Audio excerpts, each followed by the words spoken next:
Don't everyone all speak at once. I mean, I said okay. Are we gonna do a recap, or are we just gonna hop right in? I feel a small recap was warranted at the very least. Do you? I've been interrupted twice now trying to give the recap. Does one of you guys want to give one? Yours is gonna guarantee be more thorough. I went in and wrecked a get together, a party with some imps. Just Well, walked it was in one and imp. It was one imp and a bunch of lemures.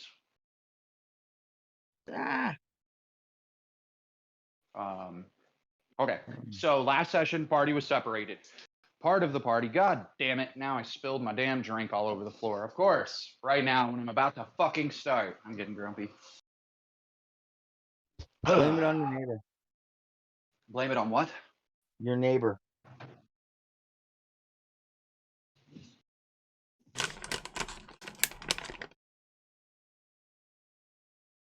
Wipe up this stupid mess. Sticky ass coffee covered floor now.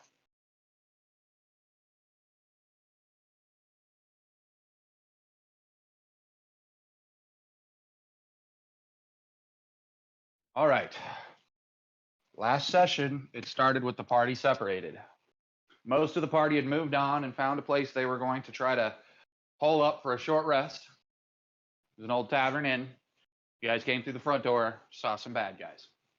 Same time, the Warforged, Moulder, was quote unquote waking up from his trance, aka he watched as the battle ensued between you guys and the ending of the ritual, and then you guys leaving, and then some lemurs wandering off. So he looked up, thought it was time that he could finally make a break, and it was about that time that an imp threw a bag of coins in the middle of the alley that he's in. The imp looked around and then bolted, turning invisible as it bolted away. He thought to himself, well, heck, it's a sack of coins, I'll go check it out. As he approached the sack of coins, he noticed 3 corpses, said, you know what, I'm going to check the corpses before I check the coins. When he did, the corpses immediately erupted and 3 lemures spawned. Now, while the party was fighting lemures in an inn, he was fighting the lemures there, and they were just like growing in number. They were coming from other side alleys trying to get to him. About this time, a knight dressed in white standing on the roof of one of the buildings attacked some of the lemures trying to help him. He defeated the lemures in the center. The knight hopped off the roof and was coming to him, and he decided to check the bag. When he checked the bag, he realized that it was filled with soul coins. The soul coins began immediately erupting, and lemures just began crawling out of the bag. Dozens of them, and he was blown back by the force. And that is where last session ended, because you guys had defeated the inn, and he was in dire straits with those creatures. Is there anything anybody wants to add?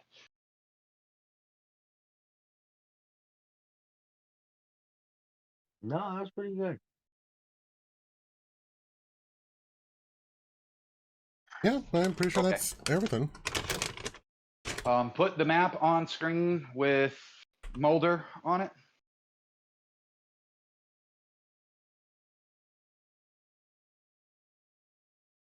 Okay. It's already, they're both up. You should be able to see both. It popped up and said Druzzl is streaming. So I'm trying to prop up my phone. Is the and was the night, yes? Affirmative. What's the dollar sign is the coins. What's the other thing? That is the familiar thing? Homunculus. That's alpha? Yes. That's alpha 4? Affirmative. Long and short, we're going to start with Keith here. Keith, you've been blown back 15, 20 feet from the center. As you come to, your eyes are sort of like looking around, and you're watching as this dude is getting just mobbed by these creatures that are coming out. And he's fighting them. He's zapping them with electricity, and he's chucking his spear at them, and he's stabbing some with his other spear. And they are thwacking him, and as they punch him, several of them are just freezing into panes of ice, like as they strike him, because they're taking 15 ice damage which is over their 13 hit points.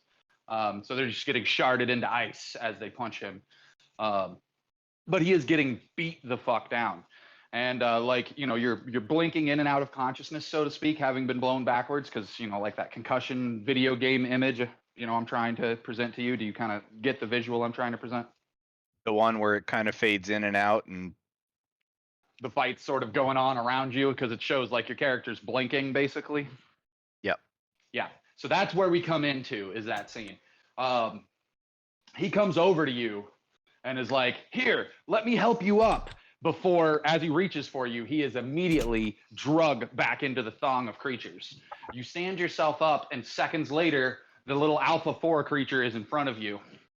There are two lemures still active in the center. When he hollers at you and he says, he hollers from the center and he says, "Just get to safety." And when he does this, Jaime, I need you to remove the knight's and symbol from the map. He turns into a ball of white light that just like flashes really fast and disappears. But the homunculus is still standing there. You actually watch the like belt buckle thing that is his head clip shut. Hey, Carl, real quick. The and Yeah. symbol. Do you know the actual name for that? Ampersand. Okay, just checking. Not many people do. I'm a writer, bro. Come on. That doesn't mean shit about your vocabulary. You could be a shitty writer. I've never read your work. Man. You've never let me.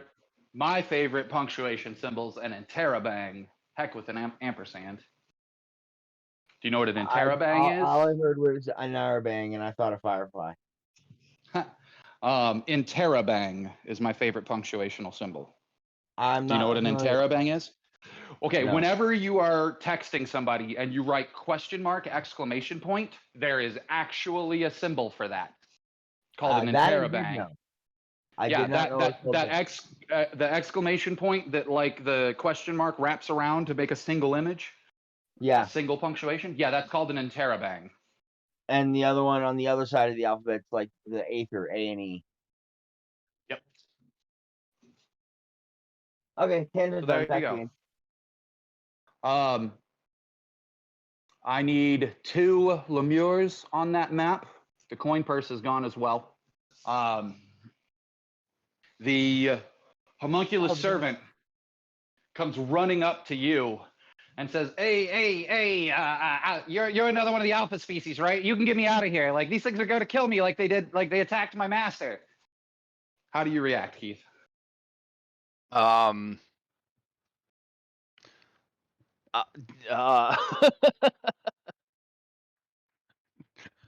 thing's panicked. He's a tiny creature, so he's actively trying to like crawl up on top of you, like get on your shoulder, like help me off the ground. So if you can imagine a mechanical capuchin monkey, but with a giant head that's the size of that oversized like 5-inch belt buckle, because that is his head, is that belt buckle. Nope. Sorry, Carl. That description, I can't smoke weed right now. Nope. Okay, let's put it in a better description for everybody else. The pod droids from Star Wars. The big disc that is their head. And the stick figure-like bodies. I can deal with that better. Thank you. That's what's standing there. The disc is what his belt buckle is. It's just a rectangle instead of a disc. Fair. Yeah, no, I'll pick him up and tell him that I'll do my best to get him to safety if we can get out of here.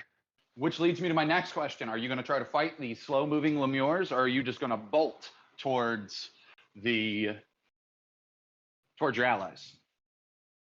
Well, considering all I know is like where they went.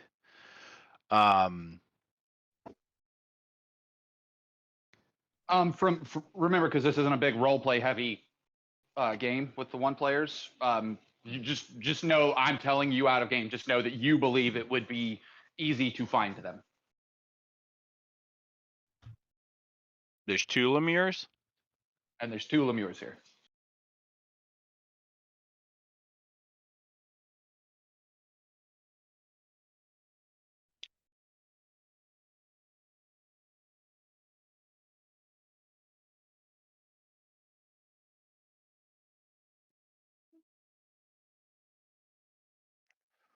Well,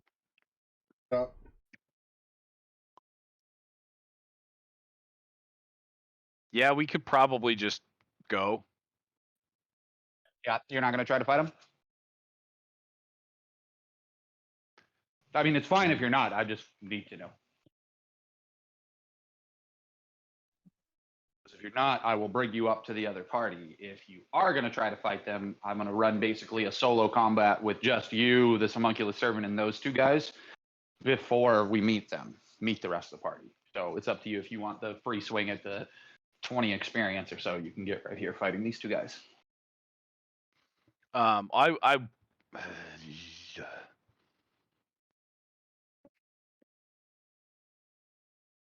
Let's see here. So 6 days old. These guys just blew me on my ass and forced someone to retreat. Yeah, no, I'm out of here. Well, the dude didn't retreat. For all you know, he might have died. He turned into a ball of light and then dissipated. And took the coins with him, the bastard. Well, the bag disappeared at the same time. The bag was out of game. We already knew this, but it was the bag of holding that was ripped apart when these creatures came crawling out of it. So the bag's destroyed. But yeah, but I wanted what was in the bags. Well, Fick does anyway. Well, but so I mean, my thing still stands. I watched him essentially disappear. Okay. Like, I'm probably a little terrified of these things right now. Given the route you chose, you start running off towards your allies. This guy goes, oh, hey, alpha unit. Here, take this. And he just like pushes where his ears should be, and the belt buckle pops off his head.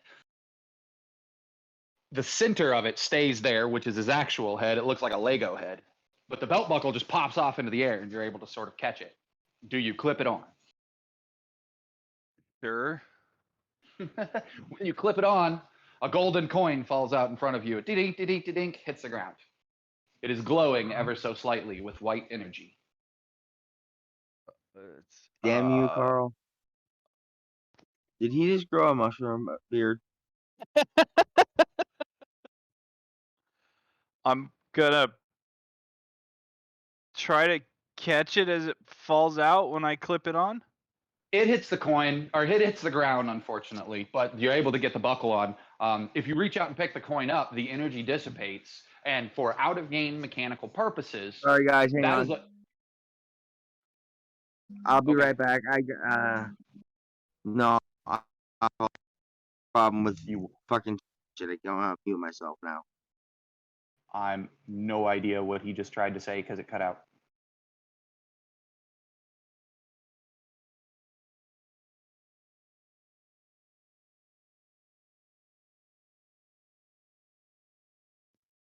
Something about something in himself. Mm-hmm. It almost sounded like he said something was going on and he damn near pissed himself. I don't know.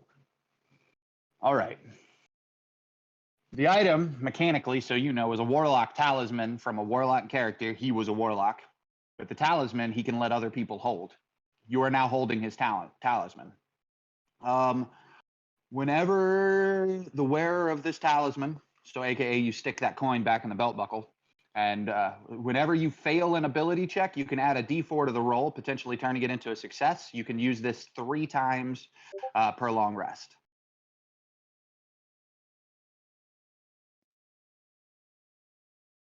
Okay.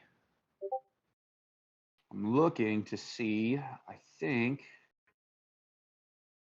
Yeah, and Rebuke of the Talisman. Whenever you're hit by an attacker that you can see within 30 feet of you, you deal 3 psychic damage to that attacker and push them 5 or 10 feet away from you. Sorry about that. Discord is pissing me off ever since they did the update. It took me that long to figure out how to mute myself. My mom called in the middle of all that shit. Oh. So I everything that happened in the last minute and a half, I have no idea. Well, that's fine. You're not present for it anyways. Fair enough.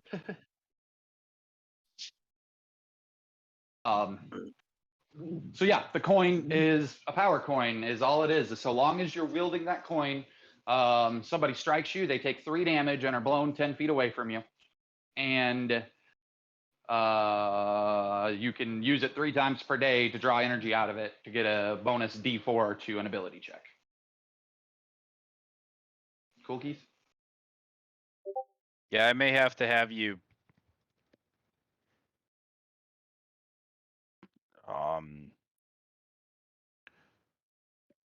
Sure. You may have to have me, I'm sure. I'm trying to add it in as You're already busy schedule. We get it. Let's move on. like abilities and let's just say that my processing speed for the last like week is not what it usually is. And I don't know if anybody else if it's happening to anybody else, but Carl's talking really fast. Like He always faster than does that. normal. I know, Oh. but it's like faster I'm than talking normal. at the no, I'm actually talking slower than normal because I haven't had my anxiety meds today or drank my coffee. It's sitting right here.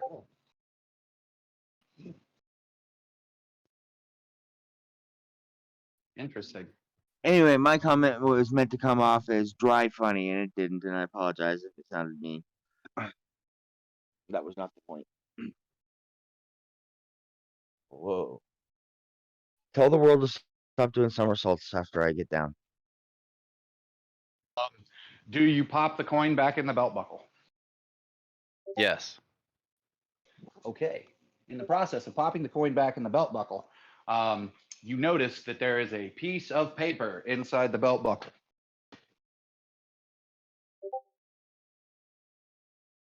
So you pull it out. As we're running? Or do you, well, you basically realize you can't clip the coin back in until you pull the paper out. So do you pull the paper out, or do you just hold on to the coin and you'll clip it back in when you get to where you're going? Well, how far away from the Lemure are we? Again, we're outside of since we're not doing role play, you've decided to run away from the creatures. You're away from the creatures. Okay. Then yeah, I'd stop and look at the paper. Okay. When you stop looking at the paper, you pull it out, you realize it's a map of this section of Elturel. 4 buildings have like red marks on them that look like the shape of a house, like a kid had drawn like a square house symbol, right next to them. But all of those, except for one, have a big red X beside them.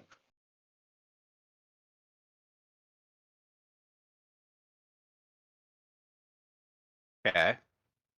So you make it to the inn. You're outside the inn, probably, like standing outside talking to the robot when you look this up. Jaime, you can go ahead and get rid of the old map and put him on the map with the inn. Just put him outside the door. So what was the ability thing that it did that I could do 3 times a day? Add a 1d4 to ability checks.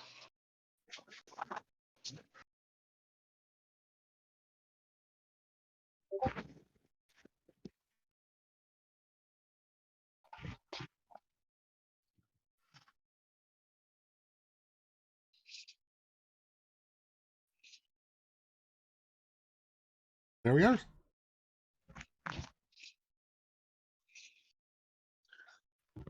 Keys on your stream if you want to get rid of the big map and go to the map that everybody's on.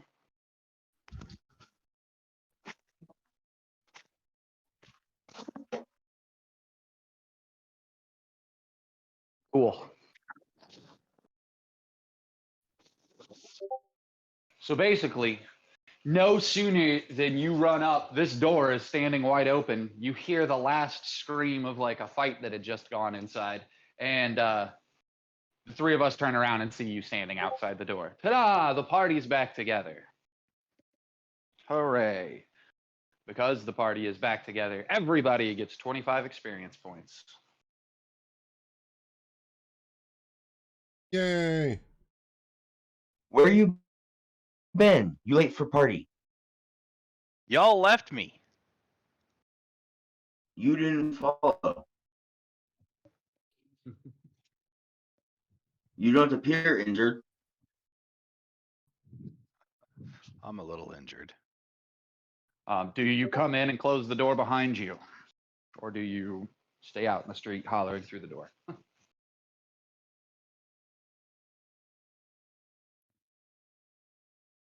I am gonna be slightly pissed off that everybody left and just left me there.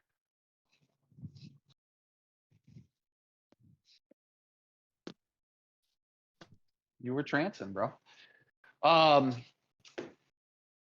At this point, has anybody leveled from that experience? No. Okay. Everybody get to their short rest finally. Yay! Short rest is an hour. During the short rest, you may spend a hit dice to heal. If you need I it. get my action surges back. Yep. Well, you get your second win back. You don't have action surge yet. That's the one. That's the one. And I'm conscious again. Yay!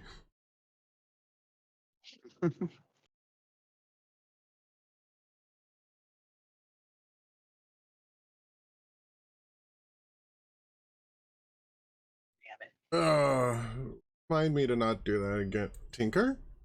What are you doing here? Oh.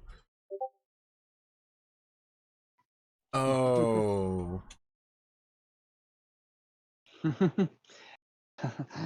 Jaime, you get inspiration. And he's blaming us.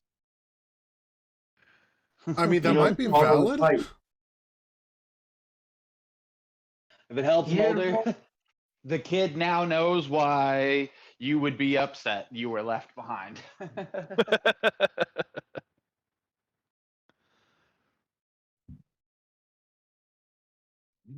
That's funny. Also, just realized I turned off my outside water, but I didn't turn it off inside, which means I've got a bucket filling up with water downstairs. Oop. Yeah, I need to give it like another hour or two before I go water the front yard.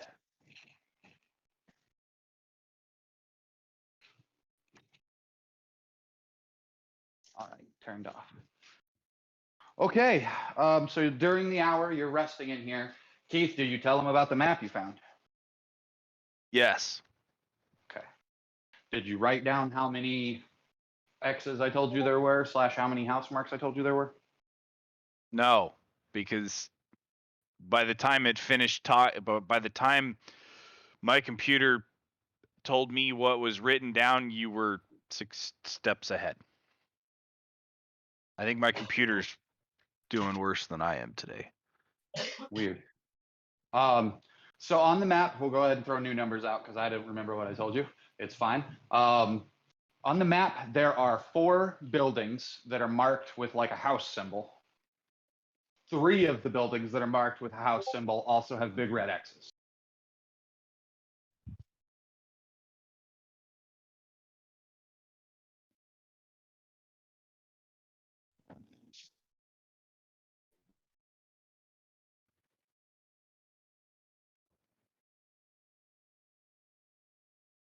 So, how does the party feel about this map?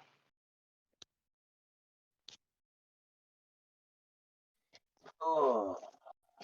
There are buildings with 3 red X's? Well, I Yeah, can't but it see looks the like red they X. were drawn in as special notes. Is your troll colorblind as well? No, but Then he can see the red X's. okay. Don't make it complicated. Well, I was pointing out like I can't see on the map to say, hey, look, X marks the spot. Let's look there. I can't do that. Is what Well, I you was could. getting. There's just 3 separate X's. you said that there were notes. Are they in, let's see, either abyssal or infernal? The only notes that are there is that the house is those markings.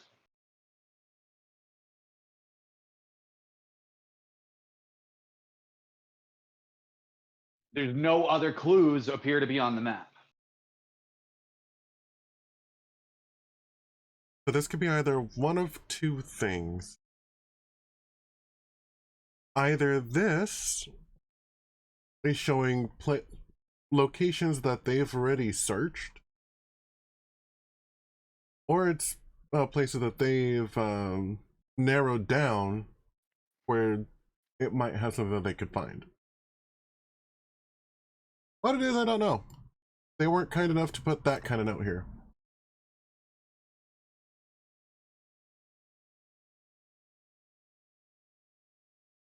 Being the sheer number of them, I'm probably going to guess that these are where they found sacrifices. Well, this came out of the knight's belt buckle. Oh, the knight's belt buckle. Yeah, I assume Keith would have told you the story. Yep. So then, yeah, this came out of the knight's belt buckle. Okay.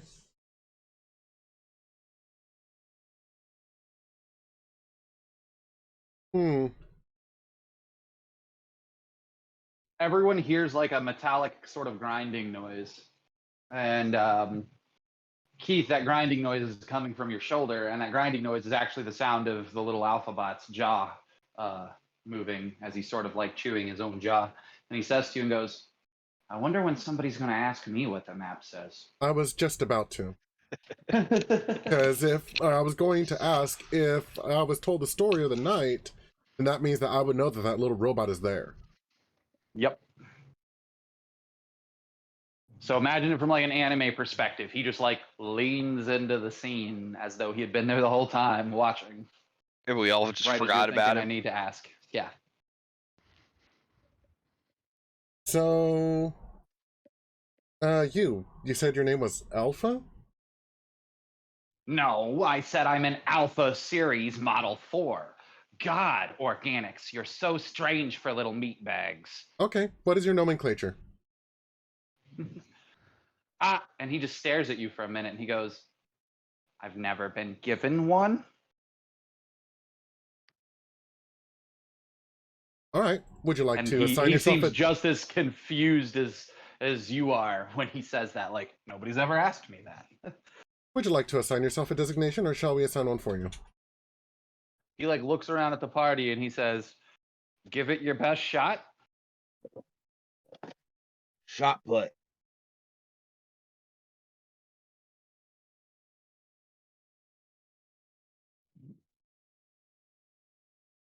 Wait, did you just say you're gonna throw me? No. I don't know. Actually, I can't answer for Crixus. I just grunt and walk off. He goes, wow. All these organics you spend time with really are strange, Unit 5. And he says Unit 5 to you, Moulder. And he like leans over the map and he says, look, all of these buildings are believed safe houses. We're pretty sure there's civilians and commoners, maybe even a handful of nobles that made it out, staying in those houses. They have been seen in the neighborhood. The only one we've successfully cleared so far is that one. And he points to the one that doesn't have an X by it. So there's 3 that still need to be cleared.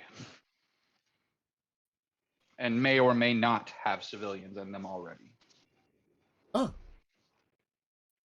Well, that helps us know. So where to go. AKA this guy has identified them as potential safe houses. Let the new guy decide. That way, if it's a trap, we can get it over with quickly. You mean Alpha 4? Yeah, shot put. I'm not equipped with the programming information to make a decision like that. You can be Out of game, he's not sentient. You guys have to make that decision.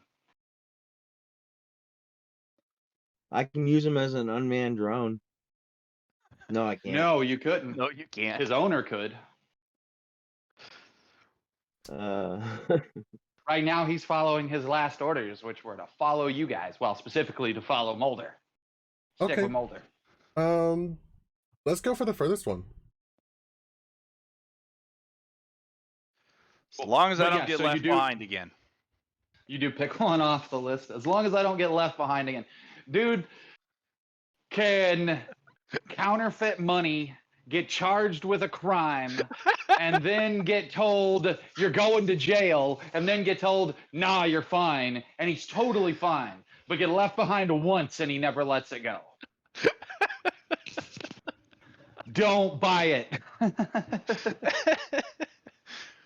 What happened to you're not as emotionally connected to those things quite yet because you're so young. You don't know what's right and what's wrong yet. I'm not.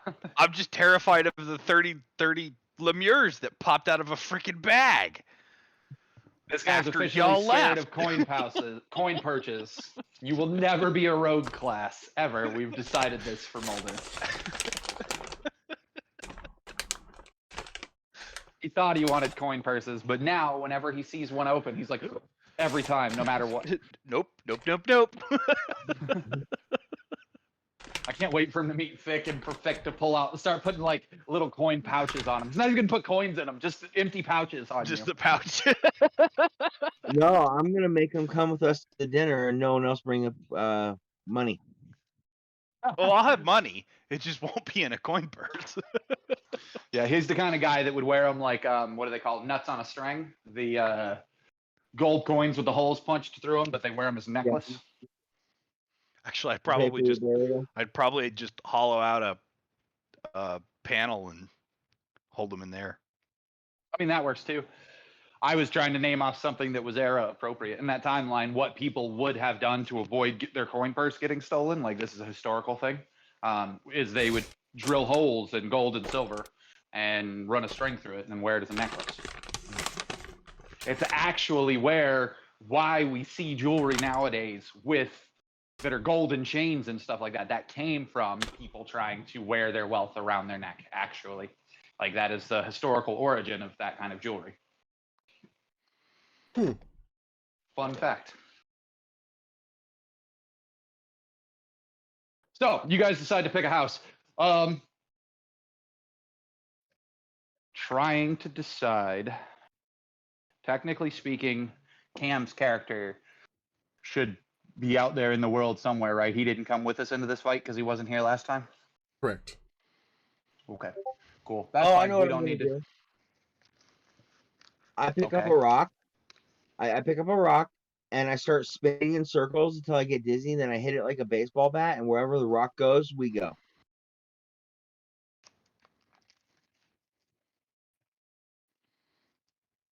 I mean, Well, that would work one for way to picking do a it. random direction. It wouldn't work for picking a spot on a map. For that, you would want to hang the map up and just throw a knife at it, and whichever spot the knife got close to. You'd have to do it blindfolded, though. Or a dart. If anybody's got darts. I stated knife because I don't know if anybody's got darts. I've got knives. I know I have knives. I hand don't think I have darts. The point is, without an official map, it's not going to matter. Anyways, you guys pick one at random. Is Yep. what I'm hearing. Furthest, The furthest from here? I Yes. believe, is what we were choosing. Okay. Jaime, go into your maps, find the bathhouse, and gray it up. The bathhouse is going to be our house 1 map. Okay.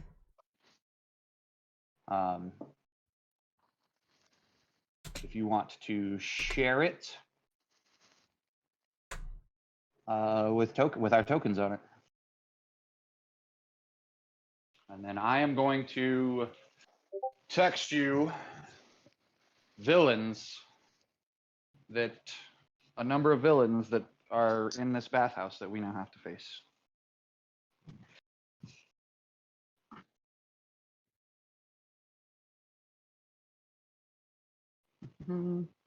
First, let me get my Beyond filter open so I know what monsters we're using. Listings. Monsters. Search monsters filter.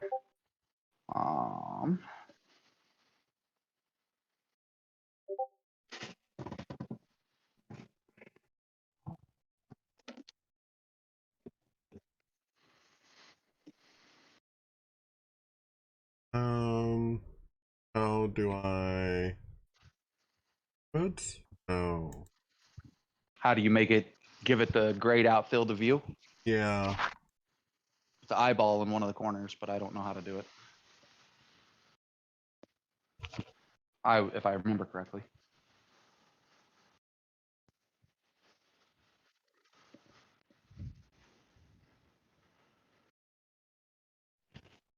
Ooh, there's a grid toolbar.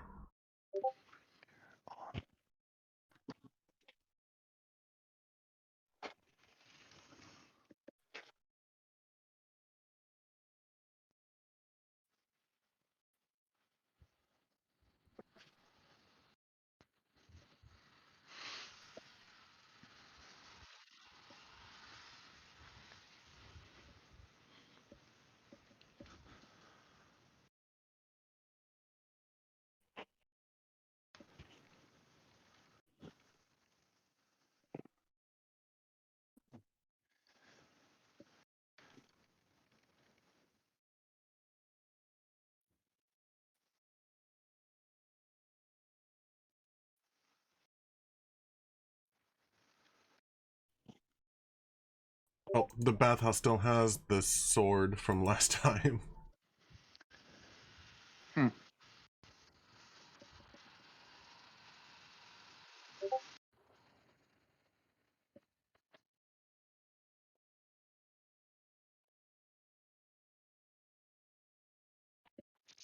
Okay, I know how to clear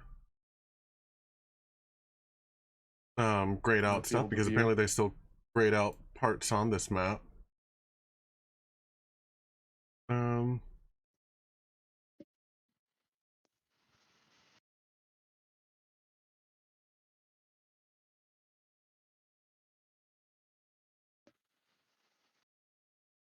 here we go.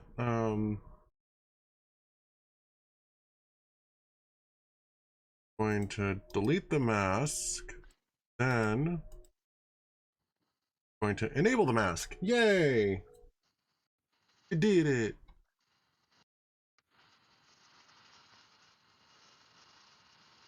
Sweet.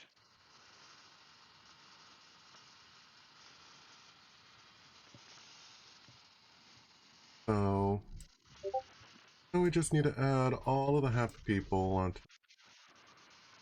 Yep.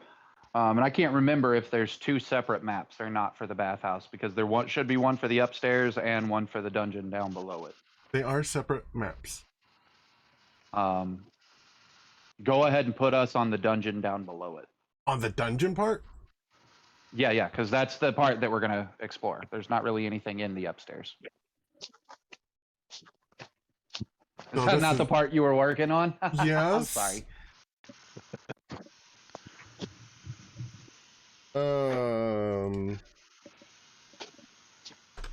Now, after all that work. Hey, but it'll take him less time to do it this time because he already knows how to do it. In theory, now I actually have to figure out which map it is because it's not named bathhouse. Oh, let me find my hard copy of my book.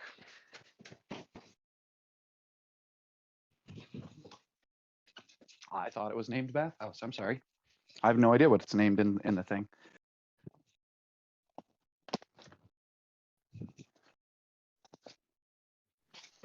Nuclear launch code.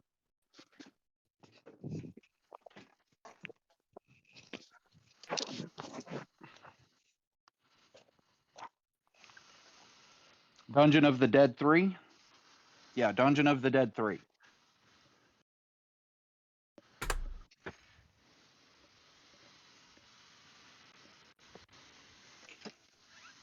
Oh, the bathhouse is actually bigger than I thought it was. You already have the bathhouse prepped? Yes. Yeah, go ahead and put us at the bathhouse. That's fine. I just realized it's bigger than you thought it was.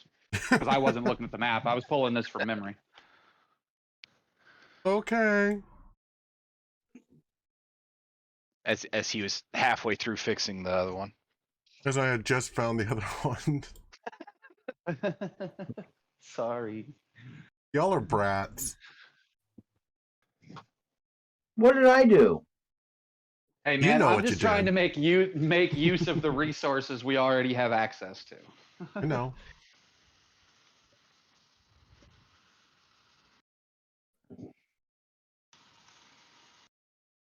Yeah, and here it's just called Dungeon East and Dungeon West. Ah.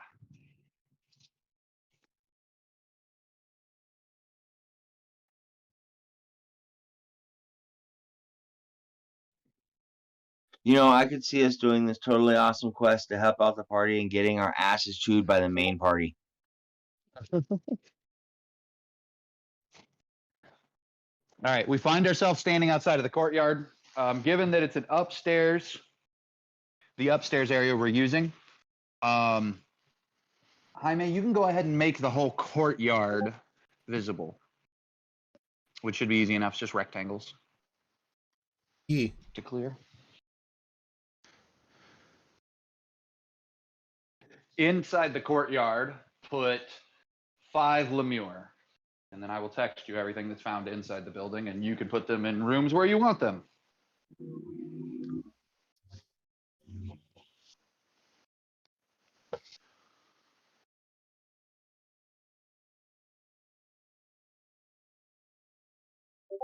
Didn't Carl lose a hand when we were here last time? No, that was a No, different Carl cut somebody's head off in here last time. Carl almost lost a hand, and then I got mad at Wes because that wasn't the type of game I had signed up for. If it had been, I wouldn't have had a problem. Yeah, if I'd known going in it was going to be that, I think we all would have designed our characters just a little bit differently. No, I would have kept mine. Well, ultimately, I probably would have kept mine the exact same, but it wasn't the tone that I was prepared for going in, you know? I didn't know that he had all of these extra fumble charts and shit that he was rolling on. And in my opinion, that's the type of shit you should warn your players about. Yep. Agreed. But he's new to GMing, so. FYI what? It's built into Fantasy Grounds. But you have to actively enable it on the campaign, and he actively enabled it on the campaign. Aren't we on? Is it not active on our campaign now? It is now, yes, but that's because the campaign was already created when Jaime took control. Gotcha. I just think in the confusion, I thought somewhere along the lines we canceled it. Want to know if we brought it back? We canceled. No, we've been using it. One of the tables. No, we've been using that table. We just, after discussing it, found out that first it fumbles, then it rolls to determine which table it's on, then it rolls on that table. So that means you're not going to lose a limb every single time you fumble or something. That's not very likely to happen. But we didn't know that the first time he tried to chop my hand off. If he'd have told me that there was a super low possibility of that happening because it's rolling against multiple charts and shit, I probably would have just accepted it and never argued. But he didn't. He was like, well, that's the fumble I rolled. So then like 3 sessions later, after you had already left, Keith, he explained which charts it was rolling on and why it did what it did and the rarity of that actually popping up with us. And I was like, oh, okay. So then we actively discussed if we wanted to keep the fumble charts or not, and all of us agreed to keep them. Fair enough. So it was just a lack of communication issue that is entirely boiled down to, I never hit send, boiled down to, and 15 commoners, and it's up to you how the commoners react to us, because the commoners are arguably who we're here to rescue, Jaime. Okay. So you can decide if some of them are hostile, some of them are not. Commoners have character sheets. They're only worth like 10 experience or some shit. So it's up to you. But that's what's just in the upstairs of this place. And recognize that some of those CRs are going to be a little hard on us that I gave you. Specifically, the 3 might be a little hard on us, depending on how we fight. So, Understood.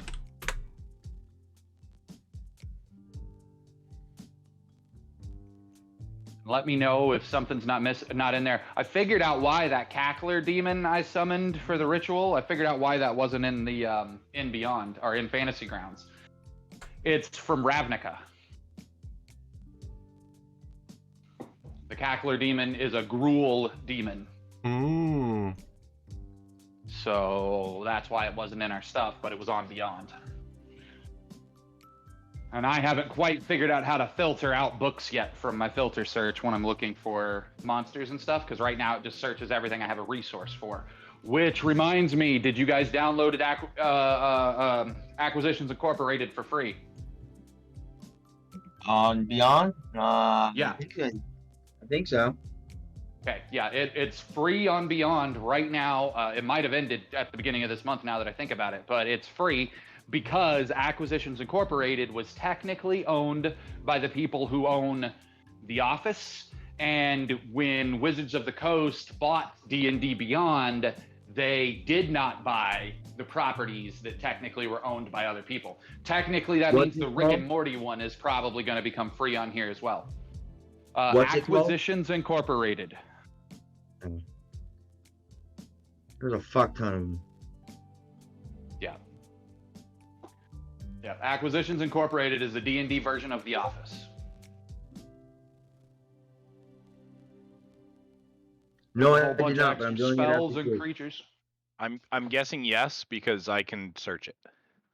Sweet. Well, you guys might be able to search it because I've shared it, and I've had it. Who's playing Air Song?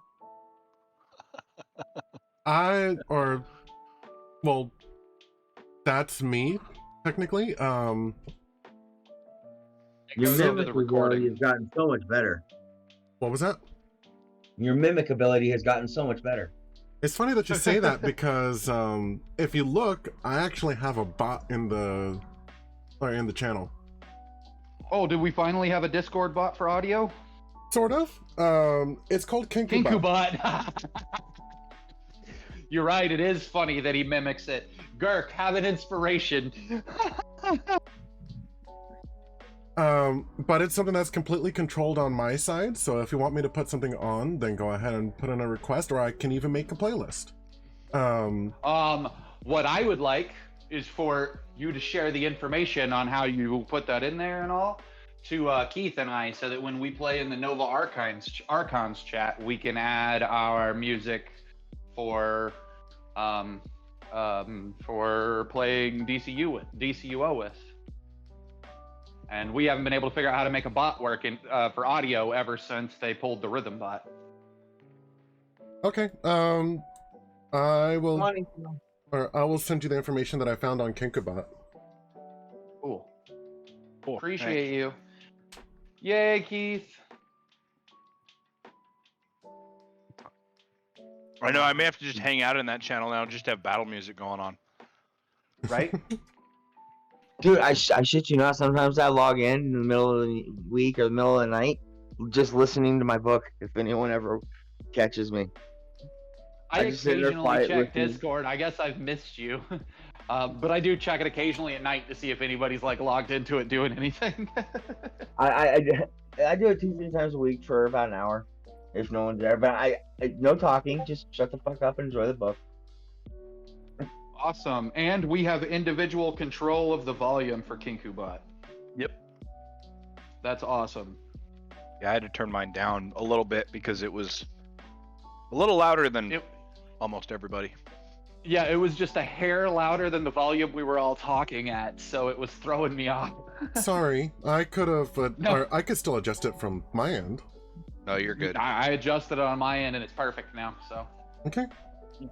Right now it sounds like the music that runs in the background of RPG games. Welcome to Night Vale. Welcome to Night Vale. Or that, yes, an RPG menu, yes, but I'm used to hearing it behind someone talking with Welcome to Night Vale. Yeah, It sounds very much like the station music. need to I re-listen. specifically chose a lo-fi to as not be intrusive onto the game. I like it. I'm chill. I'm enjoying it. I'm over here jamming. You guys just can't see me. I'm like dancing in my kitchen. All right. Do you guys want to roll initiative to determine who's walking through the gate first, or Jaime, do you have the map ready yet? I'm Like still all working. of the. I'm still working Okay. on all the additional people. When you have them on there, or do you want to? Yeah, I guess just put them on there now. Give them their own initiatives across the main initiative, and then they're moving around in their respective rooms or whatever they're in.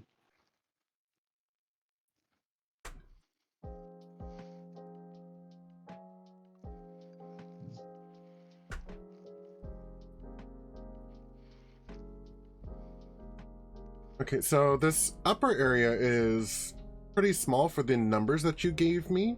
Did you want me to just That's why I said the commoners, you can decide how many of them are actually in the initiative tracker or not. Because if they're all people that are good guys and they're all hostages and none of them have weapons anyways, they're all tied up. So then they don't need to be on the initiative tracker. They're just random tokens on the map. So otherwise, I think I only gave you like 10 monsters, didn't I? Yeah, that's still A lot for that upper area. yeah. If you want to dial it back, go ahead. I'm going high for experience. I'm just nervous. That last threer, if you want to cut that down to only one of those creatures in there, that is basically the leader, and one of the acolytes is a leader. So those two are the leaders. But if you leave an imp in the, well, now I've spoiled what it was. If you leave the last one in there, remove its ability to turn invisible. It still has its shape change, everything else, just remove its ability to turn invisible. Okay. Okay.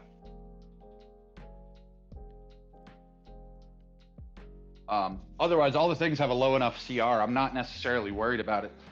Like the 5, the first enemy I gave you, they're only like 25 experience a pop, like CR 1/4 or something. So.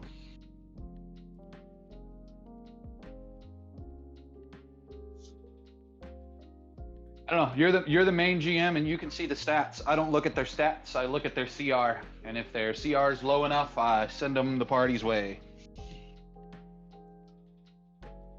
Though I do recognize that people often say that the problem with 5e is that the CRs are off from what they should be.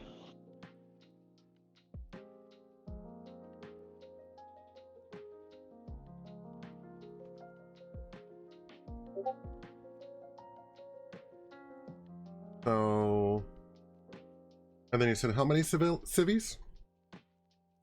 Let's do 10 civies, 10 commoners. And then, like I said, in their stats, they have like an action that they can attack with a club. So you can decide if some of them have clubs or don't, or maybe none of them have clubs, but there's debris inside this building that they can use as clubs, that sort of thing.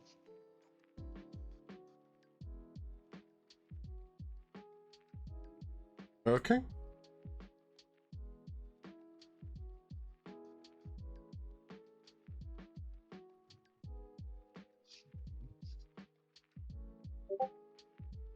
Oh, yeah, and then the lemures I had put out front as well. I kind of forgot about the lemures.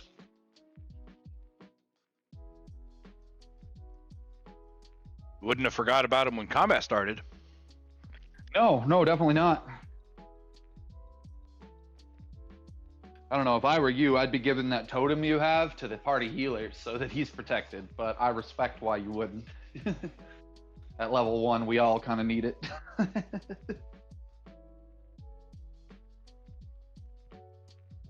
You forget I took a healing spell.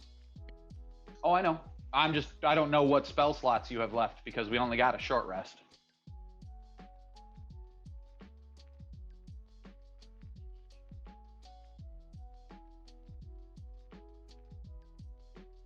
Hell, I don't know what spelling slots. I don't know what slots he's got left, even.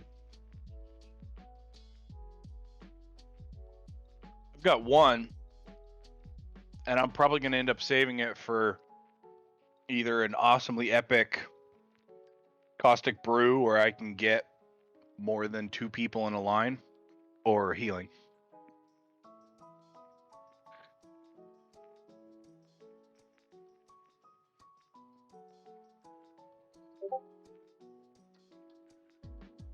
Fair enough. I just know we all got to be super close to leveling. I am. I'm about halfway.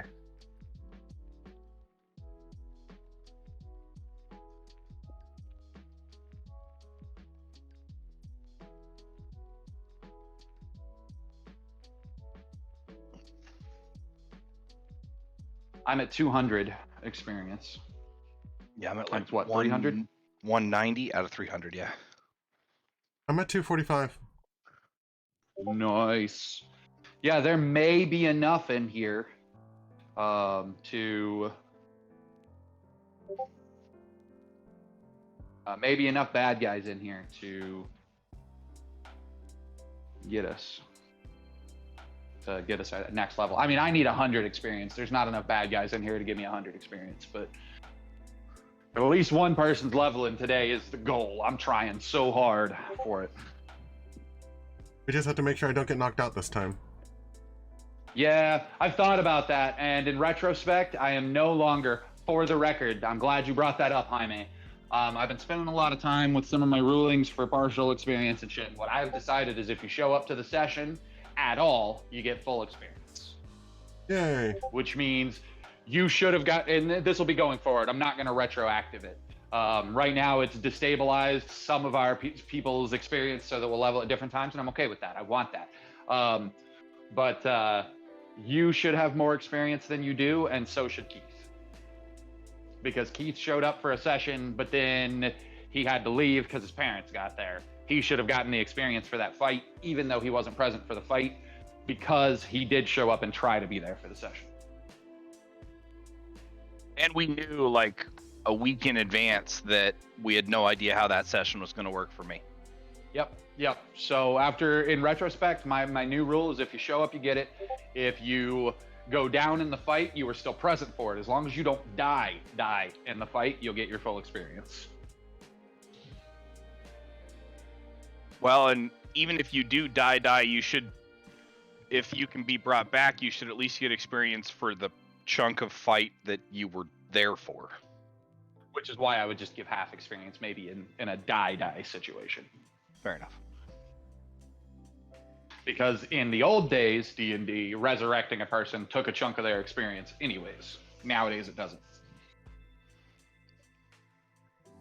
But it also was like really shitty specifically to Jaime. So last session, Jaime was conscious for big chunks of the fight. He took out a lot of those lemurs by himself. He was conscious for the entire fight until the last, 10 seconds.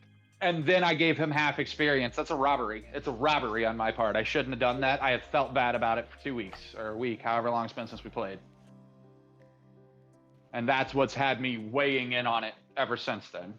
We're early enough in our levels that it's only a little bit of missed experience. That's why I'm not going to retroactively fix it. But it did teach me a lesson that moving forward, if you're there for the fight, you're there for the fight. Let me think about it. His character could have been knocked down in the first round, but then resurrected or brought back to life in the last round. If he was conscious, he should get the same experience then that other players would have. So why wouldn't he if he was unconscious? As long as he's not dead. Right. He participated. So that's the new opinion. Okay. Are you about set up, Jaime? Yes, the bath has a setup. Everyone just needs to roll initiative.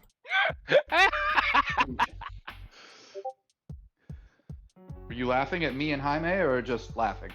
I'm laughing at my initiative roll. I rolled a 16 and I got a 4. I got a 14. Ooh, you got a 4, huh? I'm last. I mean, there's advantages to going first and there's advantages to going last. Will you roll mine for me? Yes. Thank you. I forgot I was on mute.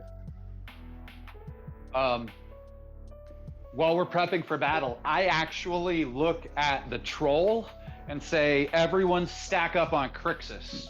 My mentality is that Crixus needs to get next to bad guys because, or you do, frankly, it doesn't really matter, but Crixus I'm used to fighting with. You weren't there for the last 2 fights that I was part of. But basically, for me to be able to get my sneak attack with my bow, I need an ally adjacent to an enemy. So get adjacent to enemies and give me targets. Can I retroact something that happened during the short rest? What happened in the short rest? I knocked your ass flat out on the ground. Why? Oh, You because I shot shot me with you. a motherfucking arrow. Okay, back up for half second. If you want to do that, that is totally fine. We can roll through the role play work of it, but I want to be clear. If you strike me, the next time I feed on you, I'm going to feed on you till you're dead. Bringing up my secondary possibility, I am asking you to... I am trying to be party mom. So you're mad at me, but I'm your mom. Would you knock me flat on my ass, or would you wait till nobody was looking and then sucker punch me in the gut? Or like, would you make a show of it in front of everybody else? I guess is what I'm asking. Like, I got no problem with you getting mad at me for my nat one that nailed you in the leg. That's totally understandable. Long and short of the story, as long as I get to deck you and lay your ass out, I don't care about the situation. So you're not trying to impress the rest of the party or look scary to the rest of the party? No. That I only ask that we have that moment in private. We real because scary if we people have, don't need. it's true. You're right. I agree. You're not wrong. Real scary people do not need to make a show of it. So cool. Okay, yeah. As long as it happens in private, then I will probably just be like, I deserved that. Just be glad you did it in private. And when you grunted at me as a grunt of like, why would I do it in private? That's when I would warn you that if you made a public show in front of the rest of the family about it, my character would remove you from the family. And I would say it completely plainly like that. So in other words, it's totally understandable that you punched me. Huh? If you ever wonder why I'm dropping the arrow on your chest, I still have it. Oh, I don't even know that I would wonder why. I think I would just be like, okay, yep. Thanks. That Just, could hurt. Glad you did that in private. Now go rest up. Yeah. Okay. Back out front. Initiatives are rolled. Who got tops? Idiom. Yes, EDM is first.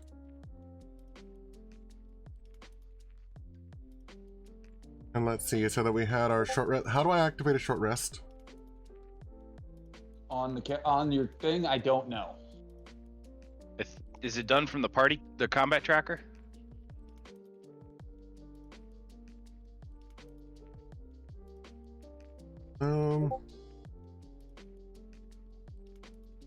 If it is, it's done by the dragon party symbol menu in the bottom left corner. It might be the party sheet. Oh, no, the one there. Party sheet.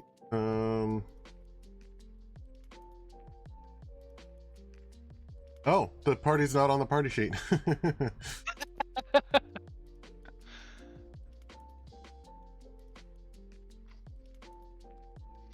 I'm making the last bit of my dinner.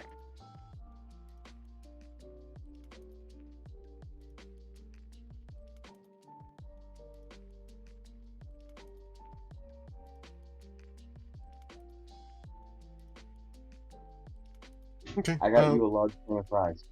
Well, I You'll think I see just that recovered fries my in the spell pizza. points anyway.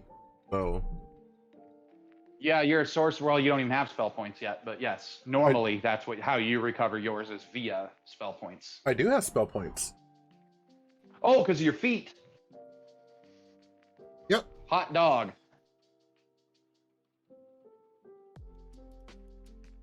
And then, like I say, you can spend 1 hit dice because you Sawyer. have 1 hit dice.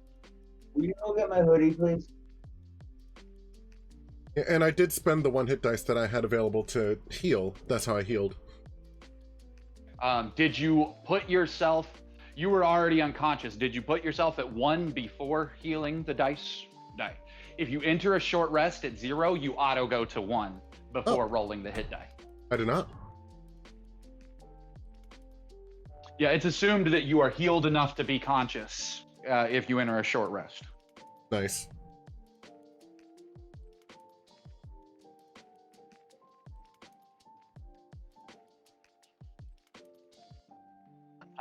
All my neighbors are doing yard work now.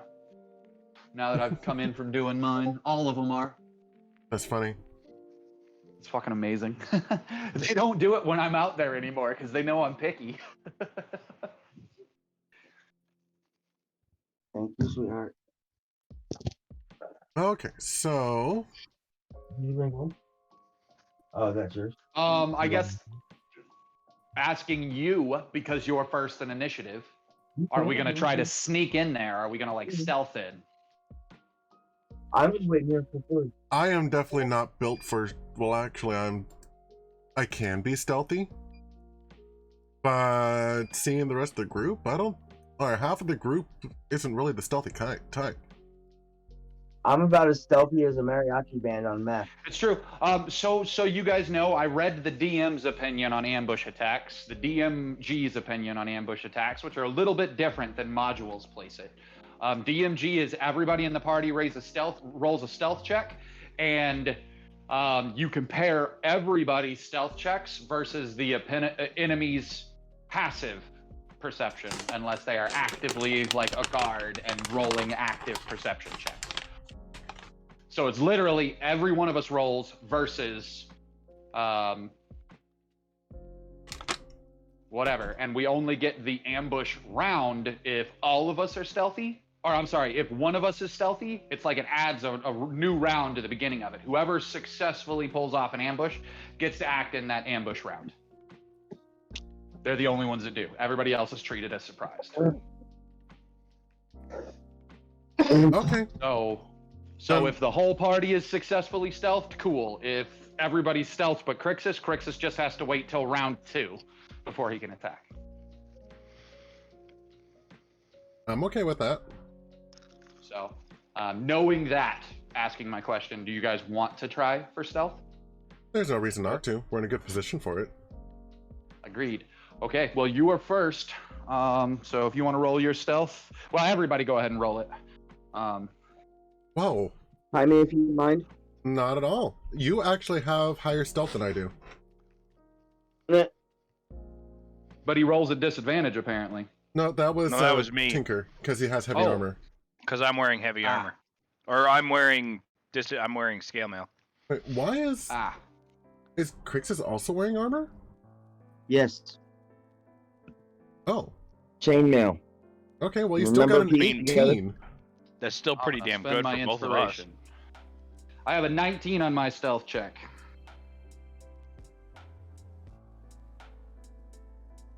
And what is a lemur's passive perception?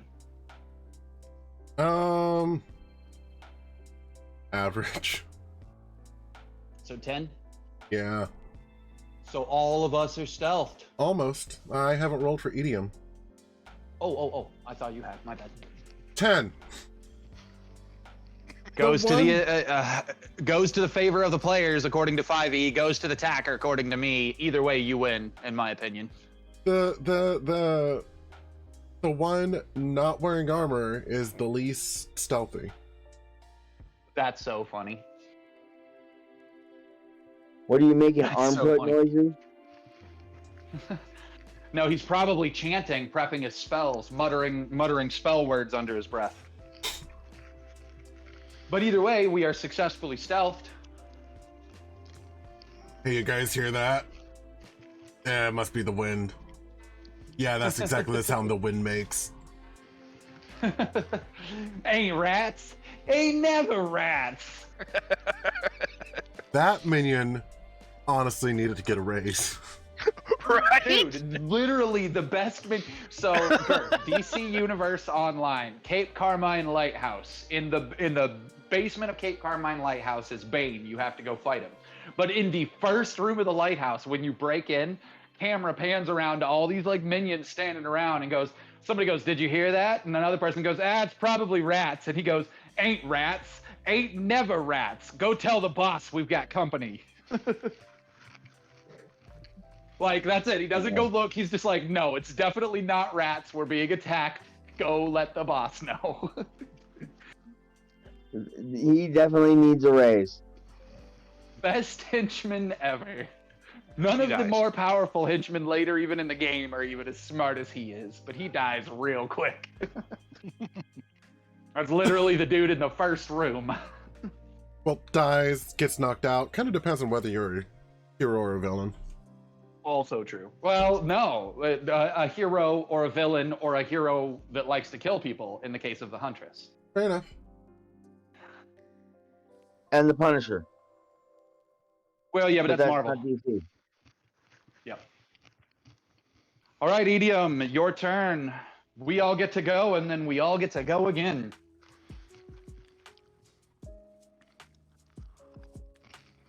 Okay, so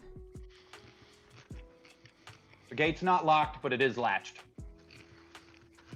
So it takes an item interaction to open it. how tall is the wall? 5 feet. How tall is the wall of the building or the fence? The fence. The fence, 5 feet. Okay. Arguably, it's a 6-foot privacy fence type thing, so it's actually like 6 feet, but I'm going to say 1 square. I'm trying to see. I don't really have anything that gives me flight or levitation or anything. So, Yet. I'm going to try and maintain my stealth and go over the fence.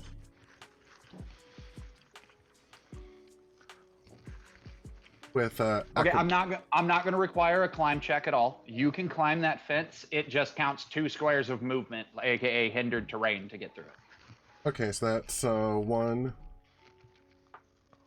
2, 3. Yep. And actually, all of your surrounding squares, including the fountain in front of you, are hindering terrain. Just so you know, now that you're over the fence. Those bushes would count as 2 squares, so would the fountain. Okay. Would you still say that I have clear line of sight to that lemur? I would. Would you say he has partial cover? No. Okay. If he steps tried. back into the bush, yes. Oh, okay. But then so too would the lemur from here. Right now, where he's at is the best line of shot for the lemur for a ranged attack. Okay, then with that, I'm gonna go ahead and cast Frostbite on him. Nice.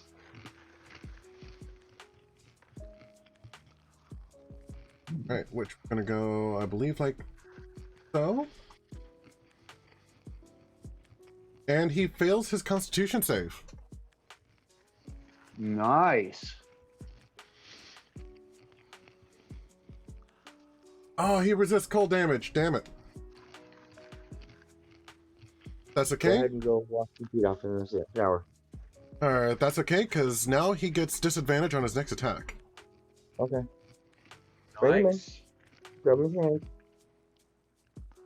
I'm waiting. Arena's turn. Yes. Will you bring I'm me gonna target the same lemur. I'm gonna step forward 1 square, push the fence open, and target the same lemur.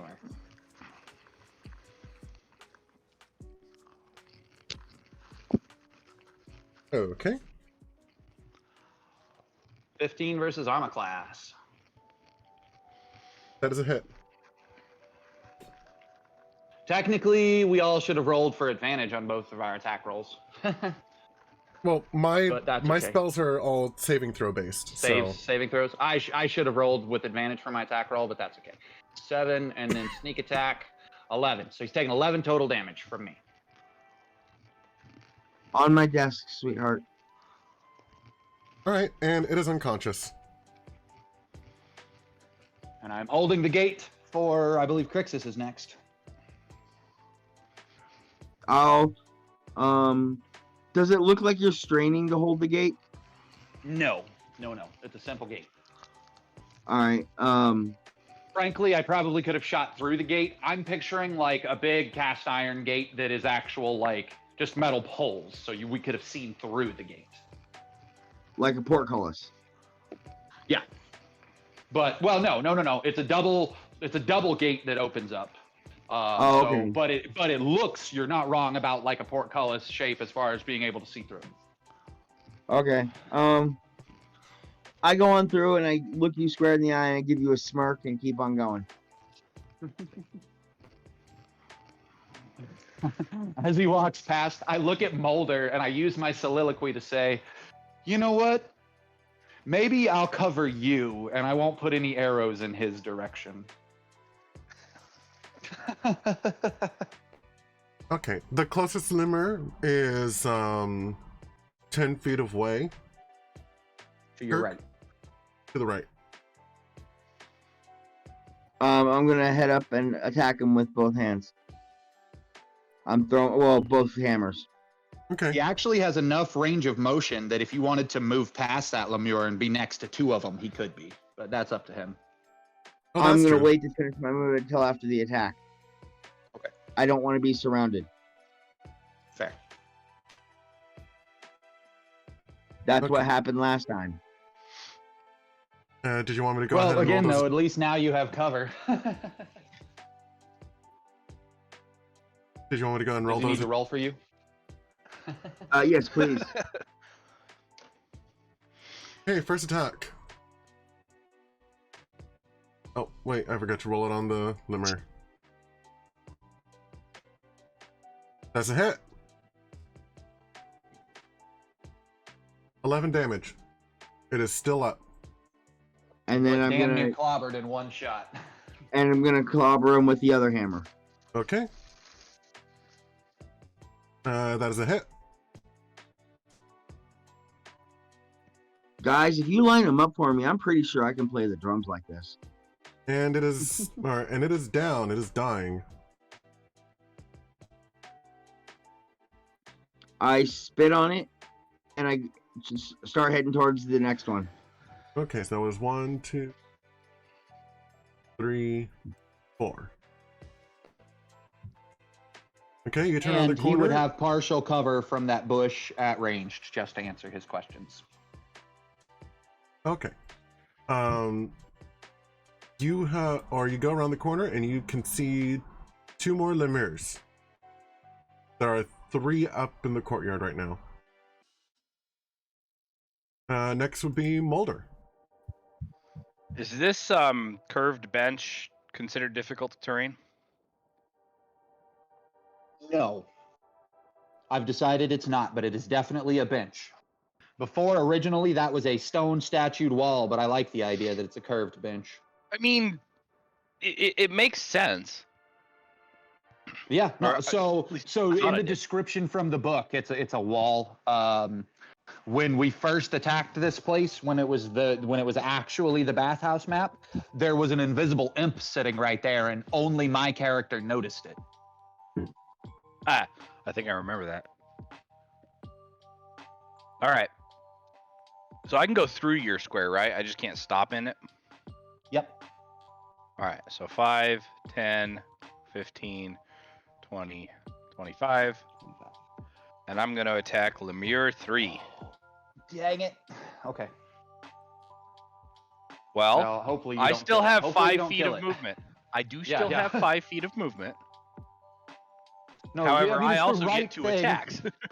Yeah, it's the right thing to do. It's just be adjacent to an enemy if possible. Come my turn. All right. At so we're least targeting- until I'm level 3. Once I'm level 3, I won't have to worry about it anymore because I'll use my bonus actions to hide. That is a hit. That was a good hit. Never mind. All right, so that was primary. Now we're gonna go offhand.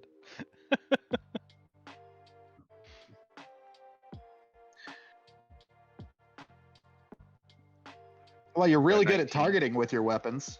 I know, right? That one did pretty good.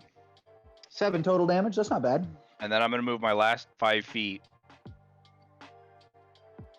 so that I'm adjacent to Lemure 2 as well. And Okay. pass turn. Now we're back at the top of the initiative. Yep. Yep. And theoretically, those creatures are still considered surprised until they get to go. So they lose surprise and gain the ability to take reactions and stuff as their turns pop up. But that is how surprise works in 5e successfully. We just did it verbatim the way the DMG says to do it. Okay, so that's Move in and systematically take them out. 1, 2, Yep. 3, 4, 5, 6.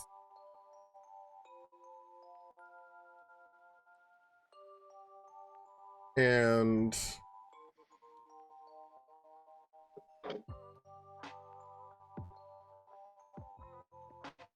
see, what is the range on that? That one is 15 foot. That one is 60 feet. Okay, so he is going to do Mind Sliver. Yeah.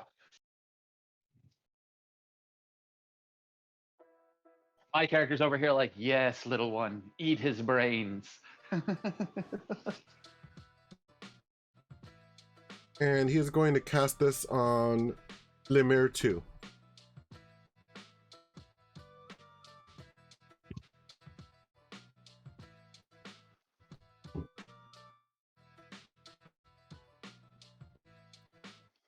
And oh wow, they get a -5 on their intelligence saves.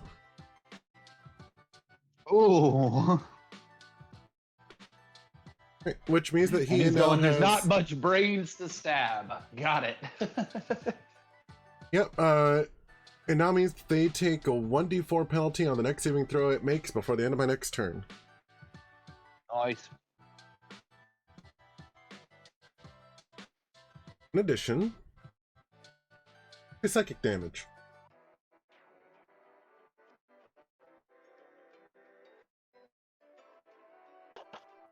Okay, Irina.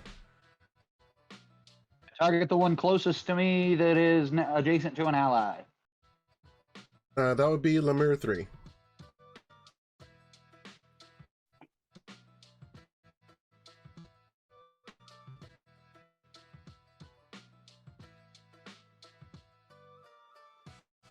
For a 19 versus armor class.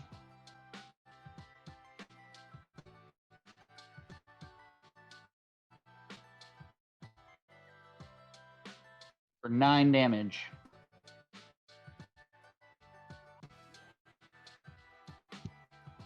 For 9 damage on Lemire 3? Yep. Alright, it is unconscious. And then I move to the square directly behind Moulder. Hmm. And I pass turn.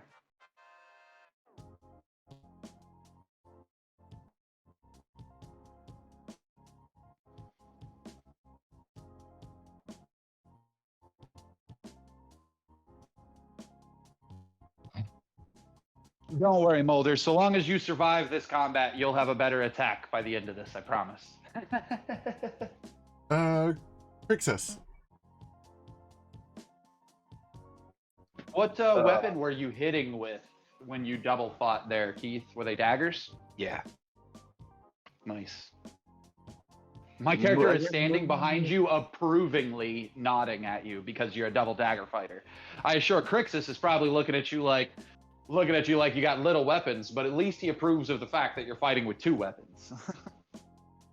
Well, I don't have a whole lot else to do to fight with. Do you have any spells left? I have Thorn Whip that I can cast repeatedly. Fair enough. Where is Crixus on the map? Right here in the middle. The bad guys adjacent to you are all unconscious. There's 2 left standing that are to the north of you. Closest one is 5 squares away.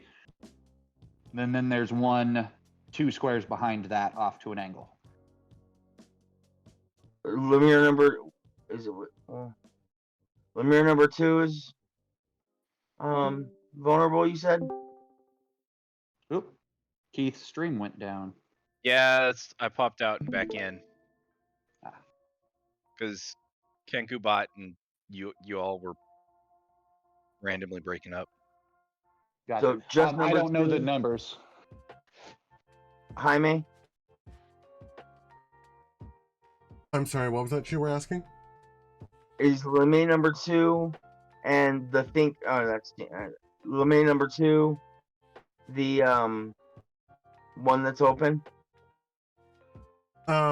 We've got 2 and we've got 1. You are next to neither of them. 2 is the closest one. The 2 to the very north of you are the only ones that are conscious. All right, so those are both number 2 and number 4, like I was asking. Gotcha. Yes. Well, 2 and 1. Technically, so you know, that bush counted as 2 squares to go through. That is perfectly okay.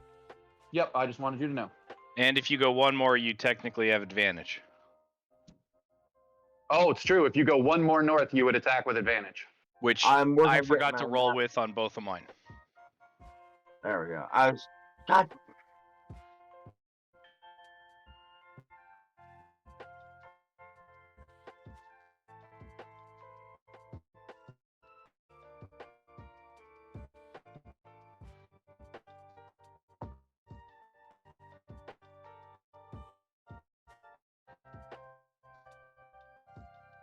I lost the map. Hang on.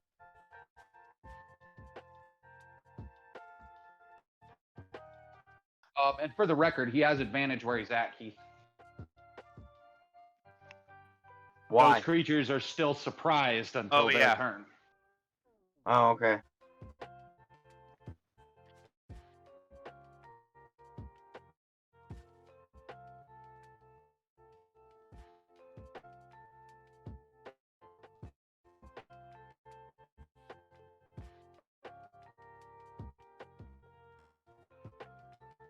That's a hit?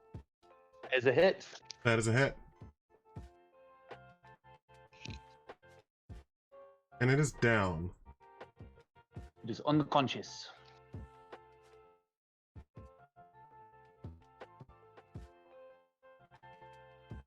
He gets advantage as well, doesn't he?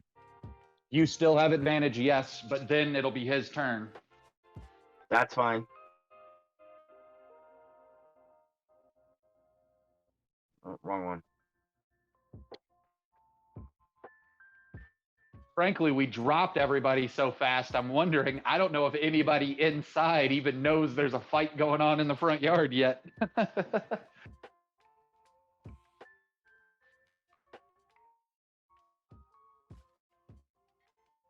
Status heavy. I've done what I can.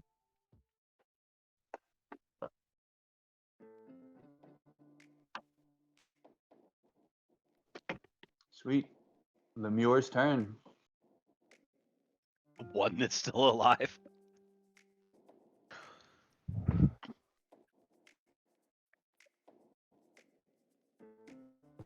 It screeches. It's up to Jaime if anybody inside can hear with their perceptions. I have no idea what their perception scores are, but it screeches before it continues the rest of its turn, because obviously it just got clobbered and was surprised, and then now it's about to fight back. I don't see IS.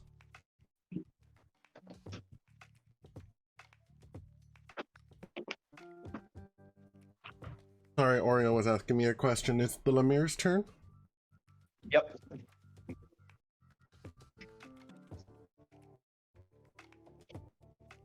And like I said, Jaime, he screeches. It's up to you if anybody inside hears him screech. Because like I say, I don't know anybody inside's passive perceptions. But before he continues his turn or does his turn, he lets out a screech because he's been shocked and surprised by being attacked. DoorDash? Yep, that's me.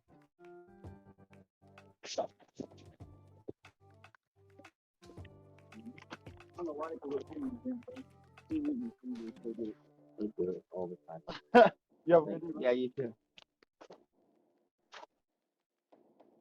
Oh no. Okay.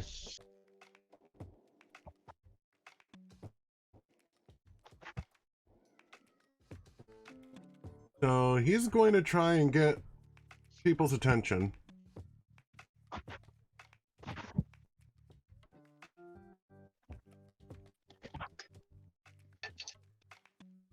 The bathhouse doors are large oak doors. I'm not sure if anybody here through that, but don't forget the rest of the party. There are at least a couple of windows on this building as well.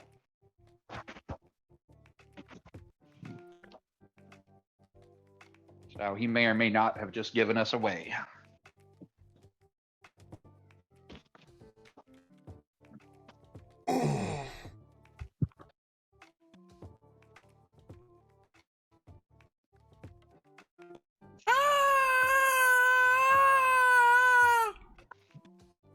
Wow.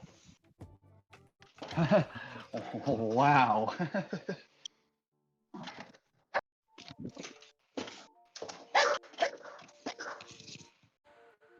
Now my dog is going off. I'm guessing he heard that scream.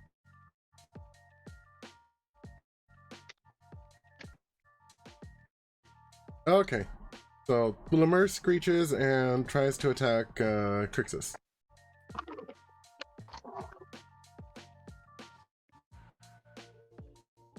And misses.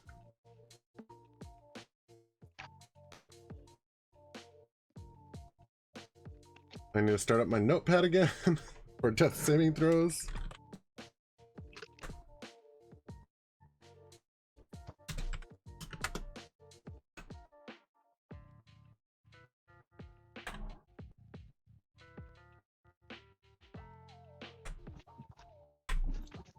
Okay.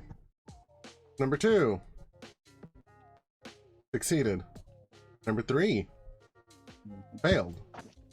Number 4. Succeeded. Number 5. Succeeded.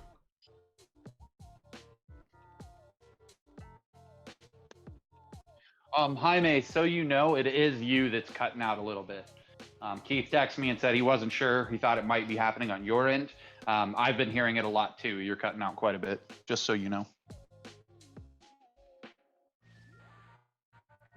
Understood. Yeah, I'm sitting over here like closing everything I can, trying to figure out if it's me or not. Yeah, I've been actively trying to talk intentionally slower because of how it's been cutting out. So I think all of us right now just need to talk a little bit slower. It'll be fine. I did notice that my Spotify has been a little, pardon the pun, spotty. Boy, he said a pun, but all we heard was pardon the pun. Oh, spotty. He said Spotify has been, pardon the pun, spotty. Got it from the context clues. That's pretty funny, Jaime. Thank you.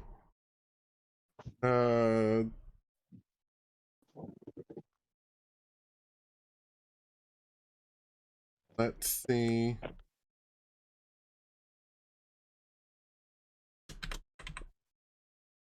I'll disconnect and reconnect in just a moment.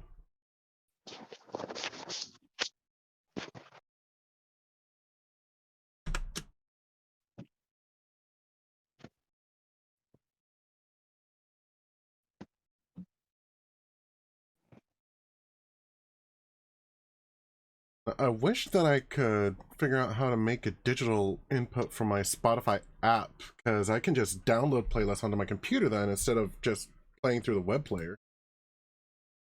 Boy, we heard some of that. I got the gist. Yeah, I Yeah. got the gist, but there were whole sentences that just disappeared in the middle of that, aren't they? And then it Disconnecting. like glued other parts together. Gotcha.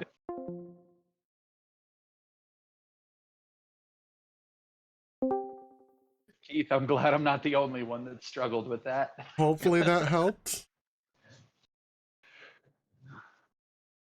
I mean, there was no breakup really in that, just at the beginning of it. Fair enough.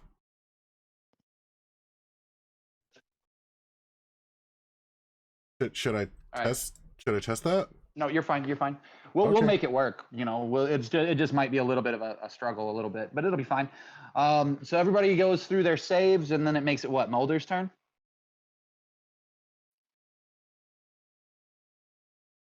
Let's looks like. see. No.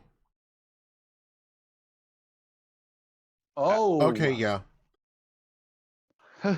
Okay, yeah, he says. I was a little worried there for a second. I was gonna ask you how it wasn't. So these are all benches then? That's what we're going with for this one? Yep, they're benches. So I can go 5, 10, 15, 20. Yep, without provoking an attack of opportunity. Actually roll with advantage this time. Oh, I guess it helps if I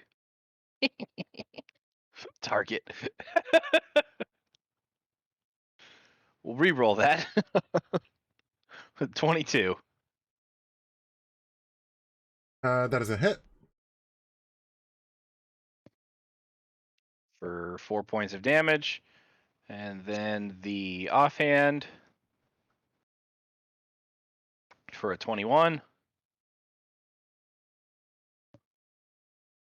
And 1 Ah. point of damage. It's dying. Poke. Right, you ran behind it and stab, and it dropped. Oh, I ran behind it and stabbed and then like poked it with like a pin. You didn't want to get your knife dirty. Do you do anything else for your turn, Moulder? Are the doors that are now in front of me see-throughable? No. Nope, those are the big, thick oak doors. If we cut them down, they'll be see-throughable. Man's got a point.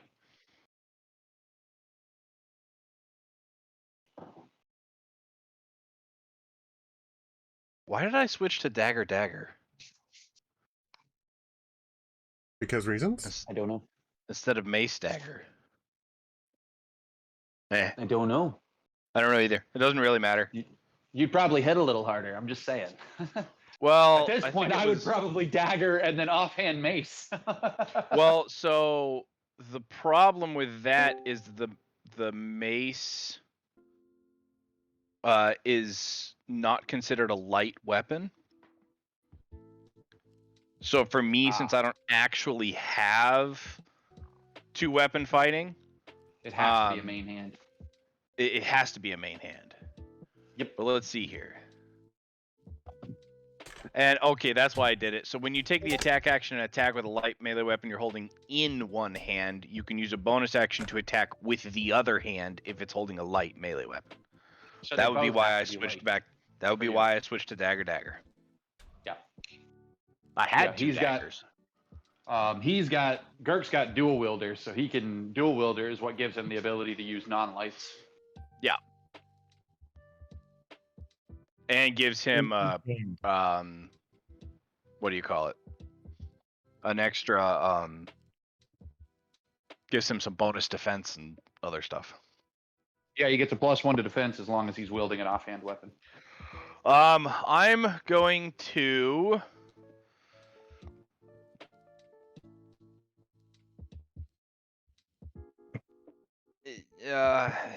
watch the door cautiously and actually no, I'm gonna move here. Wait, let's see here. 5, 10, 15, 20. I have enough to do that, right? Yeah. I'm gonna move into the bush. 5, 10. That would be 30 to put me there total. Oh, total. Because I was here, so it was 5, 10, 15, 20, 30. Just to give me a little bit extra AC and keep an eye on the door. Stow my daggers and pull out my crossbow, maybe. I can't ready an attack, but I can be ready for an attack.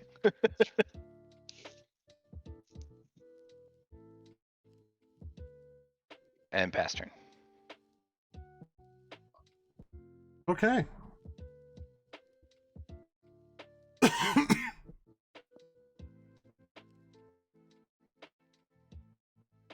Whose Oh. robot just had an orgy? Hi, Mace. Okay. What? Girk is just now noticing how bad you're cutting out. We had that conversation with him while you were gone, Girk. Ah.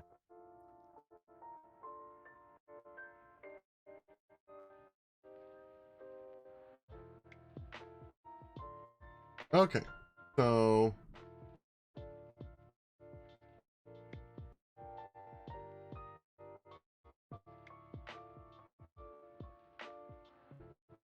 door swings open, and you've got the cultist here. Like, Marvin! An occultist came out. That's all we figured out from what you just said. Uh,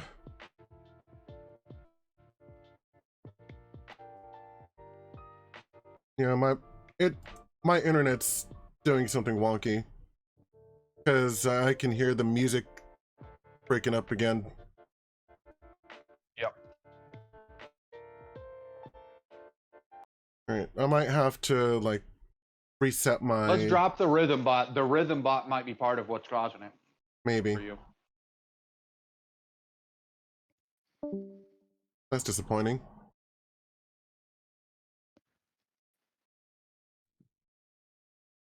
No habla español.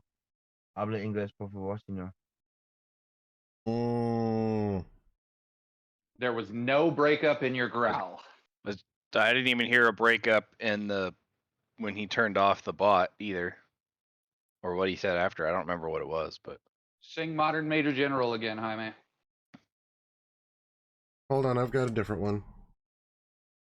Hold on, I've got a different one. Hey, that made sense. except mine, it was hold on, I got a different one. I'll take a Farfig Newton. The different one really did sound like Farfig Newton. Well played, Girk.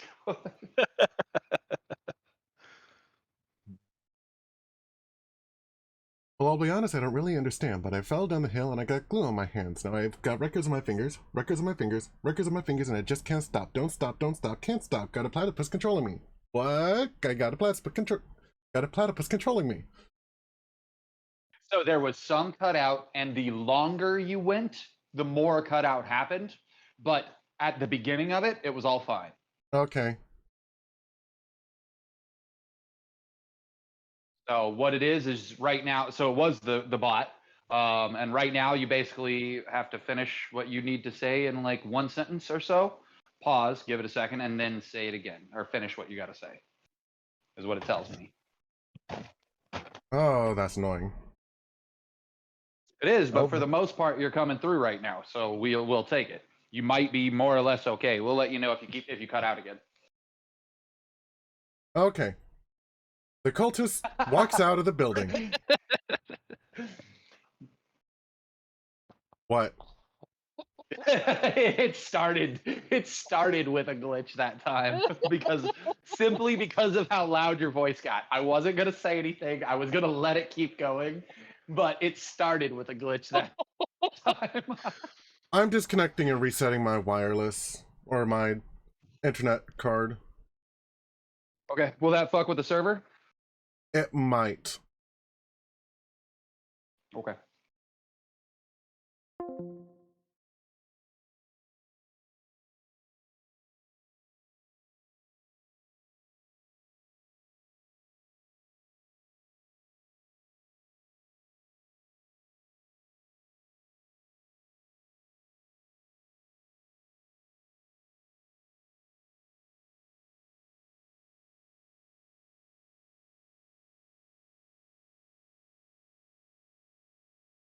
One, 2, 3, 4, 5, 6, 7, 9, 10, 11, 12,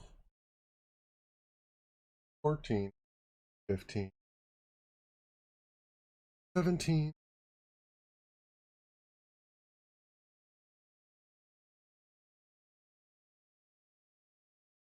How many things are you downloading at the same time right now?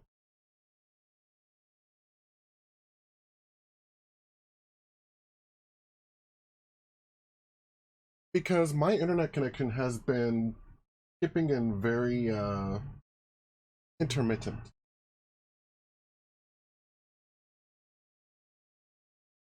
I don't even know if that's what the problem is. All I know is that my voice apparently keeps skipping out on them, and I've been having problems with my Spotify player.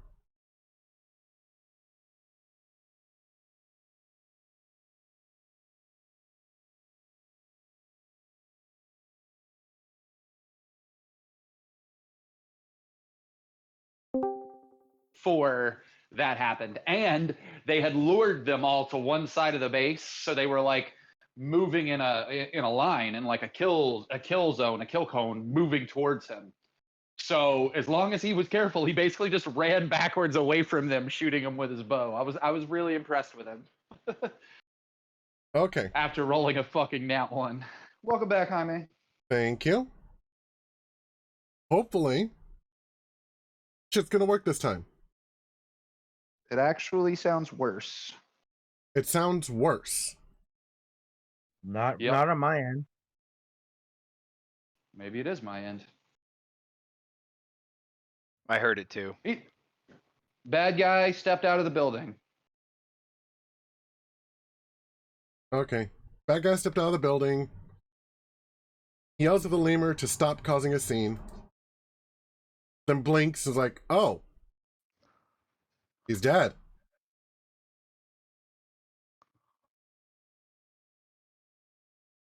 Either he was a really good or a really bad thespian.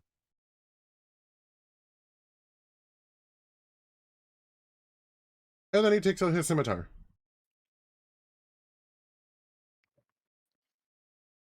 We got company!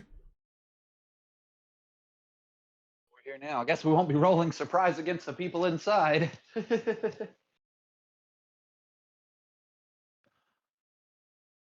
Alright.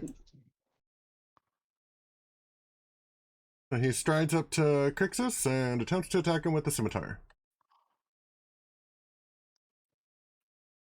And critically fails, gets a fumble effect, and is now stunned until their next turn. So he swung his scimitar and missed you, and he smacked the ground with it. And he smacked the ground so hard that it vibrated up his arm. And now everybody has auto advantage on him until the end of his next turn.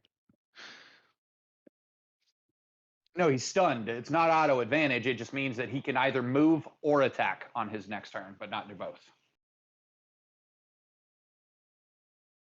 I thought stunned was you couldn't do nothing. No, stunned is one or the other. Okay. Surprised was you can't do nothing. So we got another cultist. 1, 2. Running up and is going to attack Moulder. Keith, feel free to look it up while he's attacking you. A stunned creature is incapacitated, can't move, and Okay. can only speak falteringly. Automatically fails strength and dex rolls. Attack rolls against the creature have advantage. Oh, sweet. Nice. I had stunned wrong. Okay, the other one is coming up to attack you, Moulder. And missed. And missed. Wait.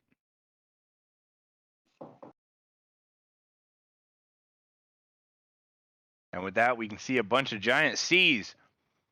They are Commoners. commoners that are tied up. Oh.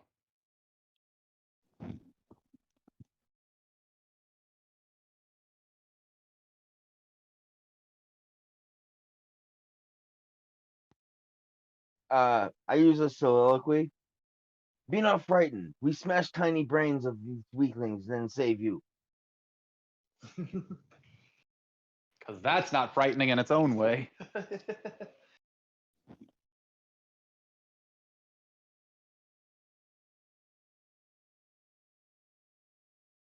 I'm trying to decide what line of sight is for the doors. Well, I can tell you that what you've given to us so far is line of sight to more or less to everybody's outside. I wouldn't worry about expanding it until anybody gets closer to the doors. Okay. Probably a good idea.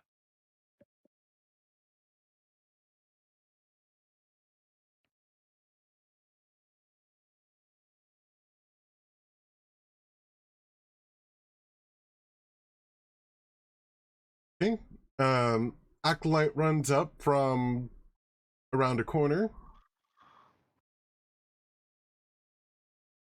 and throws a sacred flame at Crixus. Oh no, fireball!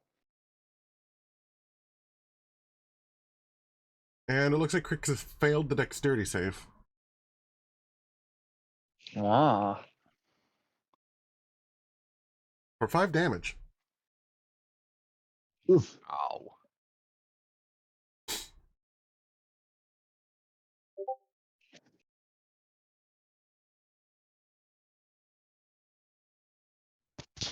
He's not gonna like that he did that.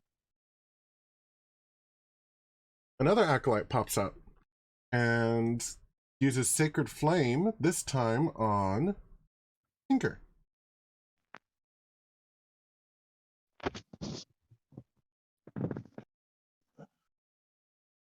Tinker saves.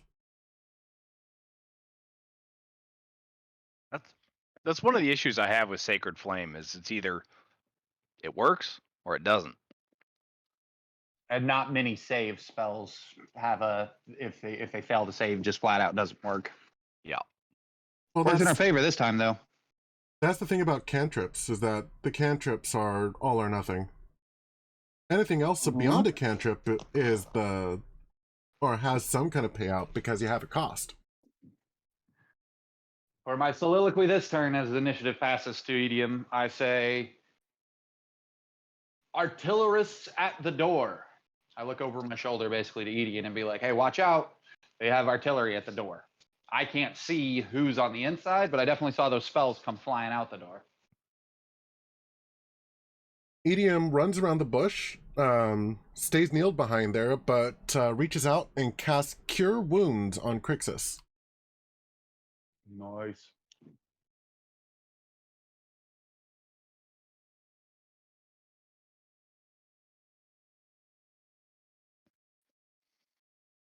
Crixus heals for 8. I'm above max. Yeah, that just puts him back to full. Nice. Irina. I'm actually going to target the one. I'm going to target the one closest to Moulder. I'm pretty sure technically the one closest to Crixus would have cover from me, partial cover via Crixus. Yeah, but you also get advantage on him because of stunned. It doesn't necessarily matter. I'm going to get my sneak attack against either one of them. Fair. So, do I want advantage, but I've got to hit a 2 higher armor class, or do I want to attack normally against a normal armor class? Is basically what I got to ask myself. Oh, he wouldn't have advantage. I take a steps forward, 1 square. I'm up on the bench. I'm firing down at an angle. Crixus is not blocking my line of sight.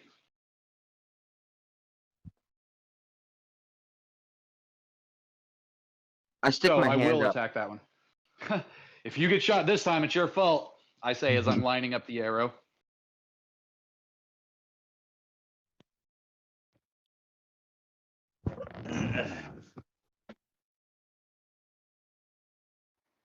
$24 to hit. That is a hit. 4-7 plus my sneak attack. For 11 damage. They are down. Dang. I stand on the bench immediately to the right of Crixus with an arrow lined into the door. Basically, I'm aiming at the acolyte, but I've got a pass turn because I don't have another attack. Crixus. So you stick your hand up, Crixus. The arrow flies. I say, if you get hit this time, it's your fault. And the arrow flies close enough to your hand to like let the fletching brush your hand as you're pulling it back down, and it nails the guy square in the chest. Where's the Return. guy where's the guy that hit me? He's dead. Down. Down. What about the guy that tried to hit me? That would be Oh, Acolyte I'm one. sorry. The door. Acolyte one, the top one up here. Okay, I'm gonna go attack him. Girk enters a square adjacent to the door. He's basically got line of sight into the building. So you can open it up then. Okay.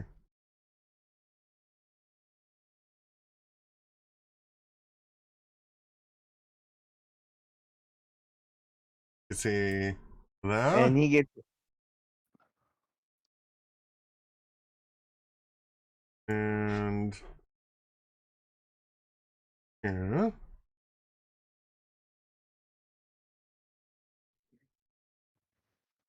Yeah.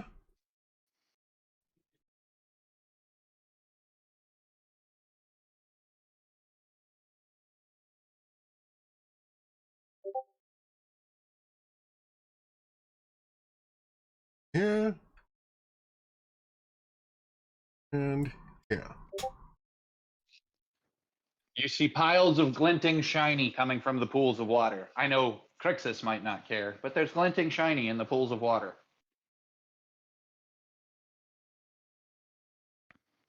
That's not terrifying.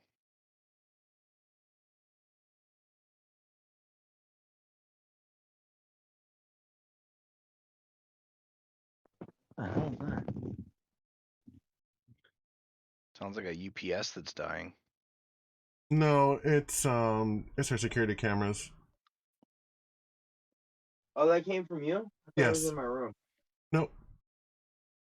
I have all sorts of beepy things that I don't know what they do, and I can't find them when they're not beeping.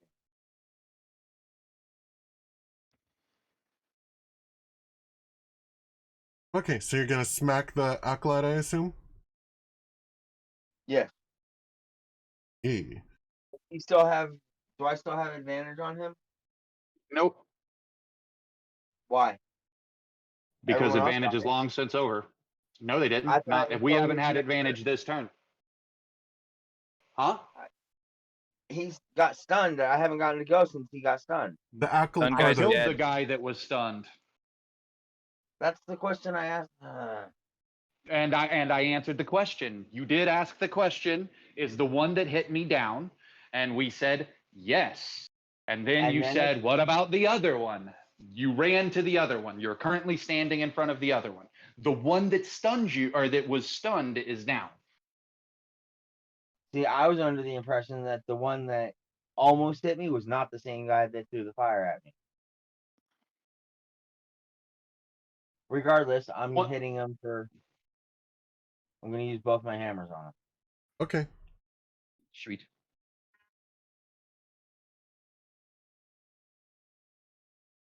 The first attack is a hit. For 7 damage. They are heavily wounded. Second attack is a hit. And they're unconscious.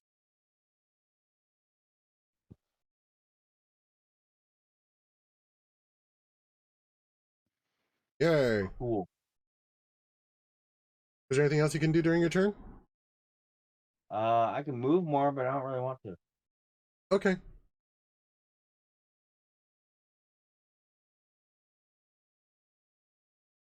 Now it's death saving throw time. Yay. Yay. We've got lemurs. Number 1 fails. Number 2 succeeds. Number 3 succeeds. Number 4 fails. Number 5 succeeds.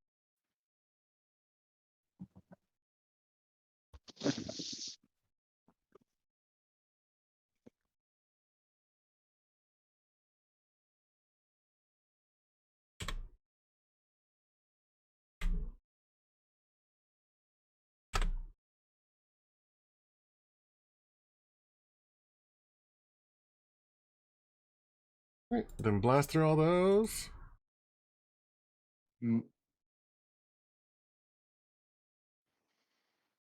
Okay, this guy does this thing.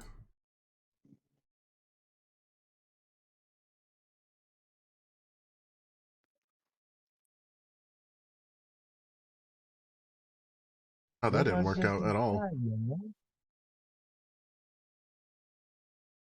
Moulder.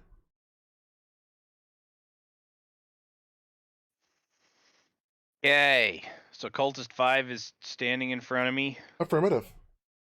unhurt. Affirmative. Cool. Stabby stabby. And I don't have any advantage, so normal stabbies. 18 That is a hit. for 6 damage. They are heavily wounded. And 16 That is a hit. for 3 damage. They are unconscious. Sweet. Okay, Crixus has. I don't have the ability to soliloquy because I've already used mine for this turn, so I let out an audible sigh. I'm going to move over here using 20 movement. And in turn. Okay.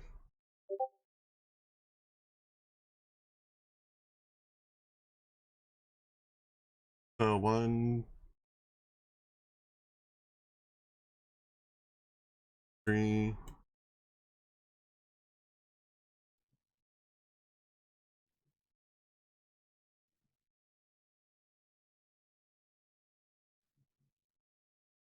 And this cultist is going to grab this commoner that is adjacent to him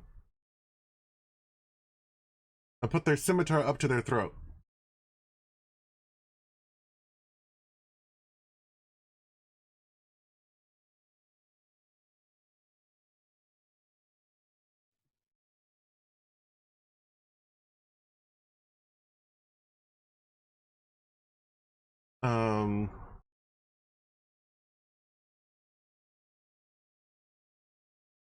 Leave now, or we'll kill everyone in here. Mommy? Sorry.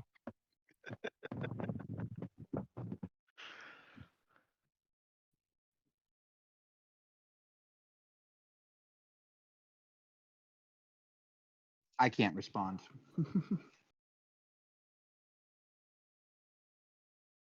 Okay.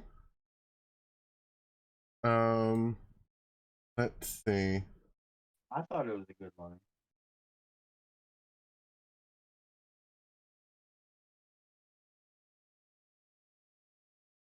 So, a second cultist, or cultist number 2, pops out to a side room, dragging out another commoner.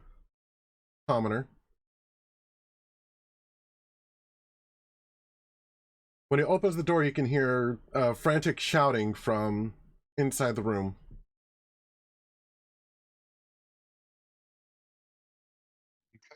Cultist number 3 does the same thing to the commoner that is to the south of them.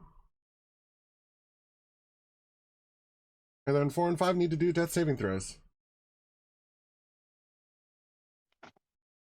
Number 1 succeeds. Number 2 fails.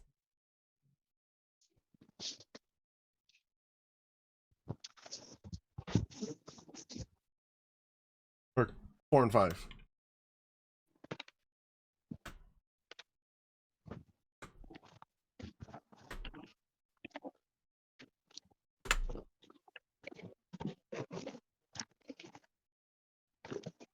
Acolyte 1, death saving throw. Succeeds. Either of you want more printers? I can save them for tomorrow if you want. Okay.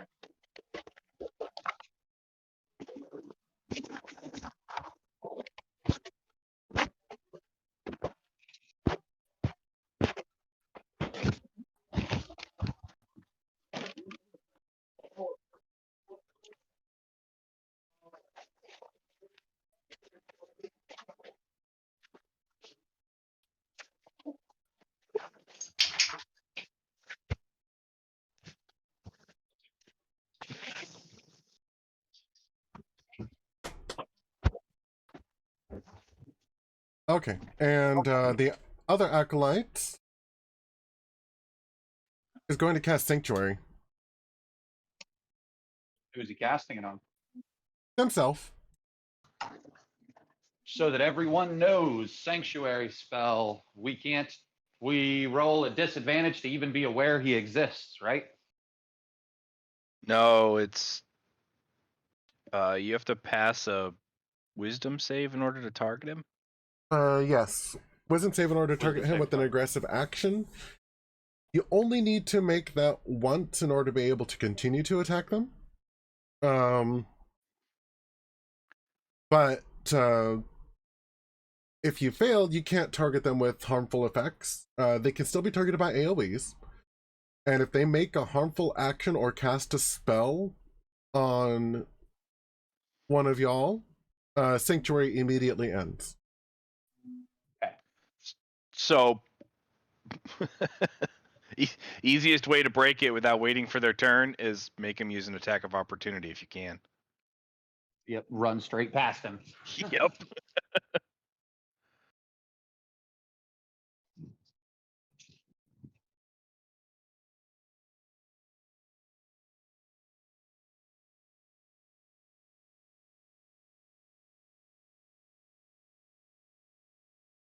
Oh, really? That's funny. Okay. You hear a ruckus coming from the north door.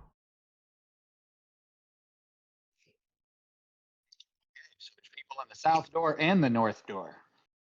It's almost as if we're surrounded.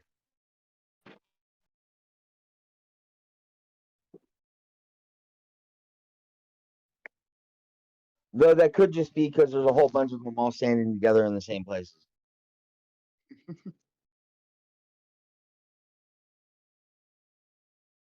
Right. Commoner's turn. Most of them are all of them are shouting amongst each other. Some of them are yelling at the captors, other ones are begging for their lives.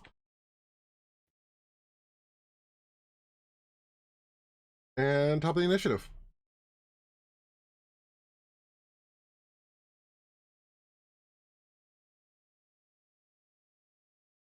It is Yeah. Yep, it is Edium's turn. That's what I said, Edie. That's what I'm calling him from now on, Edie, like from Mass Effect.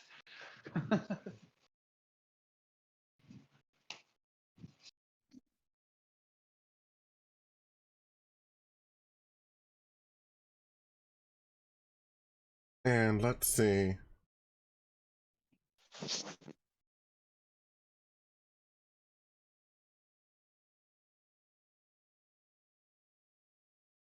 He's going to go ahead and cast Bless. Or he's going to use one of his spell points to recover a spell slot. And then cast Bless. Nice. That's going to affect Irina, Crixus, and Tinker. Nice. Irina. It comes to my turn. From my perspective, bows drawn, lined up at the acolyte that Crixus just dropped. So I have it lined up at that acolyte. Crixus goes after and drops that acolyte, and I let out a harsh sigh. Moulder drops the other dude, and I go, well, I guess humility will never have to know. Future reference, Girk, you did exactly what humility has already called you and Gilwin out for. You went, I'm going to attack the one that attacked me. So my character in our limited roleplay actively calls you out for that, would have if I'd had a soliloquy left to call you out for that. But instead, it comes back to my turn. I notice the other one that you skipped is dropped, and I say, "All right." And I look at the. I move 2 squares north, and I look at the remaining acolyte, the one that had cast the sanctuary on itself, and what type of how big is the wisdom save I need to make, just out of curiosity, or is it a big? I guess I don't get to know.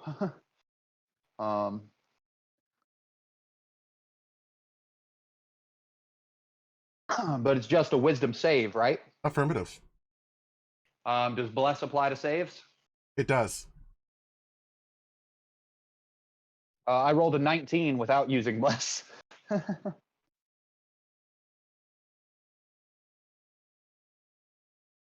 Oh, I assume that let's means see. I hit. Or I can shoot, rather.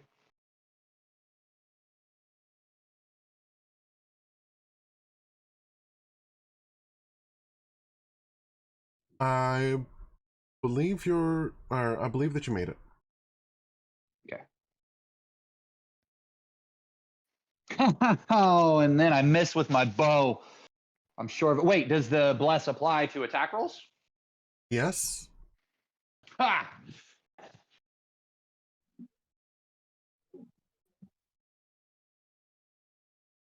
For a grand total of 15 versus armor class. That is a hit. Okay, I was gonna say if that was a miss, I'd give you my inspiration. I hit him for 10 damage. And they're down. As he's dropping, I say, yeah, you don't get to choose our targets. And so that was 5, 10 to get to where I'm at. 15, 20. I put myself directly behind Crixus. If you can't shoot me yourself without getting fear beaten to a bloody pulp, you'll have someone else shoot me on your behalf, right? That's exactly it. No, I'm using you as a body shield, let's be frank. That's kind of what I yes. designed the character to be. It works for me. So yeah, I'm in the square directly behind Crixus, and I say inside to the one holding the scimitar to the commoner, and I actively say, yeah, you got the wrong heroes, bud. We'll save the ones that are still standing when you're down.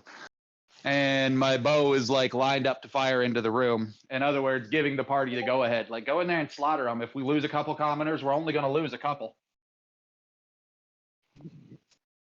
That's Okay. my mentality. You as players is different. And if you remember from previous missions, you get bonus experience for how many commoners survive.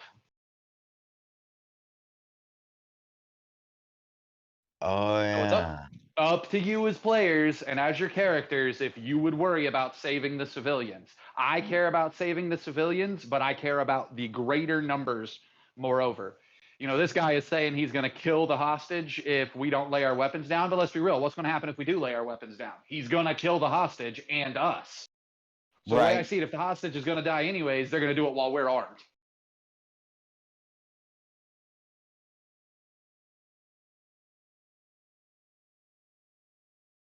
And then I pass initiative. Crixus. If he says anything somebody, along can you the line- move my character forward to the square I'm supposed to be in? Which square? Okay. Directly behind Crix. Yeah, I gotcha. Thank you. Plus, how do we know he'll keep his word? He harms the hostage. That's the only thing keeping him alive right now. Yep.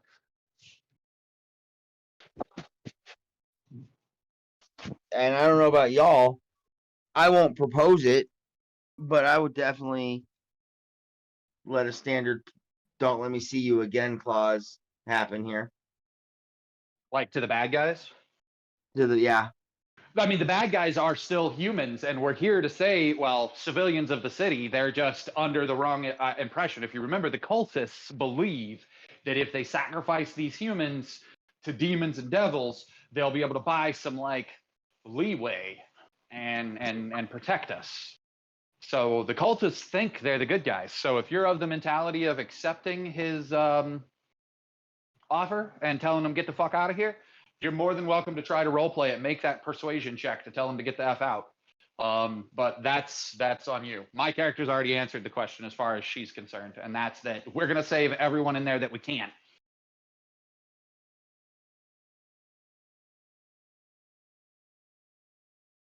How many colonists are there? See how many commoners you mean? Yes. You're I don't know, aware of 6. I kind of like them being colonists now. Yeah, you're aware of 6 of them inside. with a ruckus coming from 2 separate rooms. I'll check out the ruckus in the closest room. There are But you'd enemies have to in your walk way. past bad guys to get there. Okay, if they raise any hand or violent action towards me, I'll just turn them into tomato paste As from the in, neck up. they're blocking your way. You would need to attack them first. Yeah, to Move. get past them. So are you That's what I trying to say. roll persuasion instead of an attack roll? For now, yes. Okay. Or intimidation? Whatever's highest. I For think you, it's- intimidation. Actually, yeah, that is intimidating. Sorry, I didn't have my glasses in, so I thought that your persuasion was higher for some reason, but no, that's your perception. Does bless apply to ability checks? All ability checks. Because if it does, he'd get a D4 to this roll.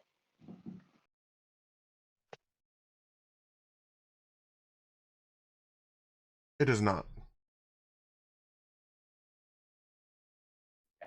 So it's just straight intimidate versus that guy's insight.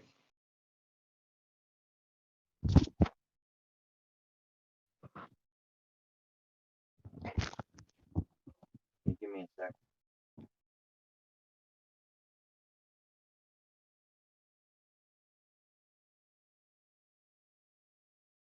Would you like... Oh, wait, you don't have inspiration right now, do you? He's got 1 I- point. I have one. Yeah. Okay, it just he's wasn't got marked one. on the... I didn't mark it on your character sheet then. Would you like to use it? Because you rolled a 1. Oh, yes, absolutely.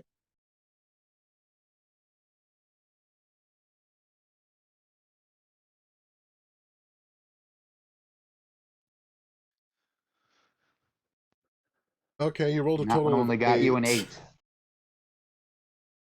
The guy's not scared of you, Girk. He thinks he has the upper hand. He's not that bright. I would put Girk in the square adjacent to that guy, but the guy is still standing there, weapon armed.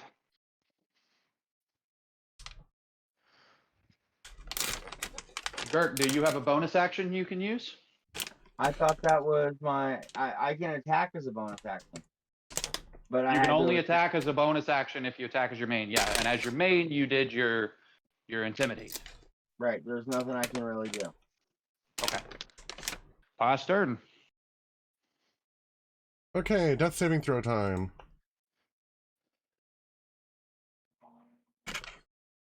Glad some of those will be dead soon. Theoretically.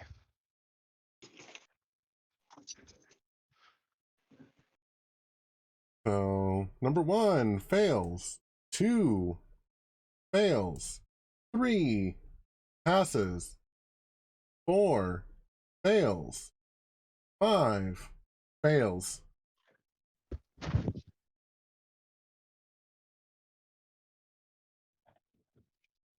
They're all still alive. But only just.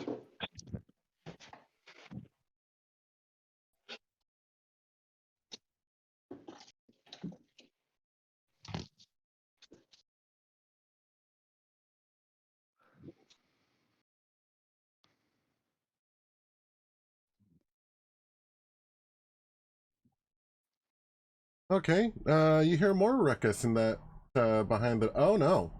Oh no. There's more ruckus in that northern door, and then, a scream.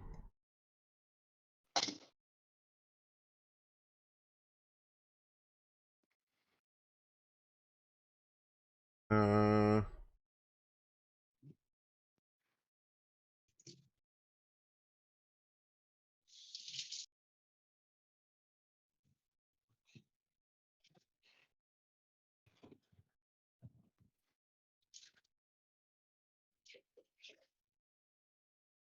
Well, okay then.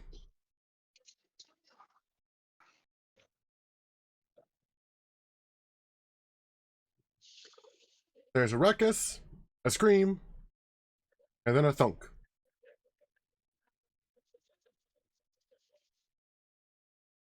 Ruckus, scream, thunk. Okay. Moulder! Can I see cultist 3? Cultist 3. I would say yes. Enough that he doesn't have any cover from me? I believe so. Okay. So I'm going to cast Thorn Whip on him and see if I can't pull him away from the commoners. The one that's got a hold of a commoner? I don't know which The one that's to the north actually has a hold of a commoner. No, this is the one to the south. All 3 of the remaining ones have hold of a commoner. Oh, they're actually holding? Oh. And are... I guess here's a question. Are the commoners considered allies? They're technically neutral? Okay. I figured I'd check. You know, if I could move right north of that cultist, I could use the commoner to get advantage. Generate advantage. For that to work, the commoner would have to be threatening him. It doesn't necessarily matter. I mean, it does matter if they're allies, but he would also have to be threatening him. And the commoner does not currently threaten him because the commoner's tied up. Good point. So these 3, the commoner 2, commoner 3, and the one that I can't see.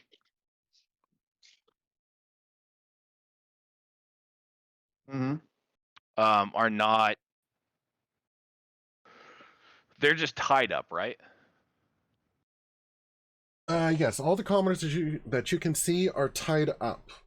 3 of them are being actively held by their captors.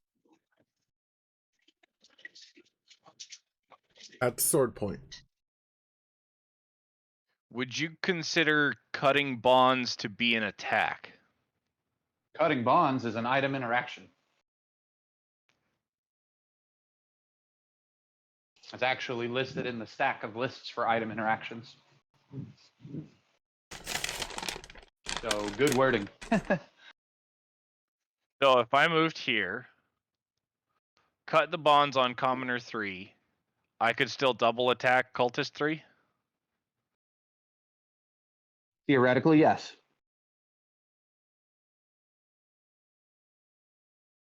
Okay. Mechanically, yes. That is the way to word it. Mechanically, yes, you are capable of doing that. Okay, so as I'm stepping, so we'll go in this way then. As I'm stepping past the commoner 3, I'm going to cut his bonds and then attack cultist 3 twice. Does he have bonds on his hands and his feet, Jaime, or just his hands, or? Basically, his arms are just being tied to his torso. Okay, then yeah, that is just one bond to cut. Technically, he could run on his turn now. Or, depending on his disposition, pick something up and smack someone with it. Yeah, become an ally. Yep. Yeah. You're not wrong.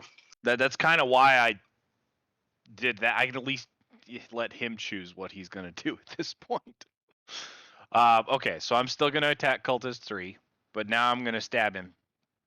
Stabby, stabby. Stabby, stabby. My name's Abby. Really? I'm calling The you from first now. one got a 9 and missed. All right. Do you have an inspiration? We'll okay. We'll use the inspiration, and that missed anyway. Maybe it missed. 11, break their armor class, Jaime? It does not. Okay, so now we'll try with the actual offhand again. 14. That is a hit. So it's somewhere between 11 and 14.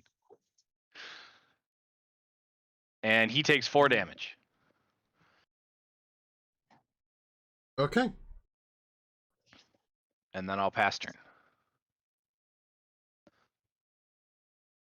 I'm getting a lot of use out of these daggers today.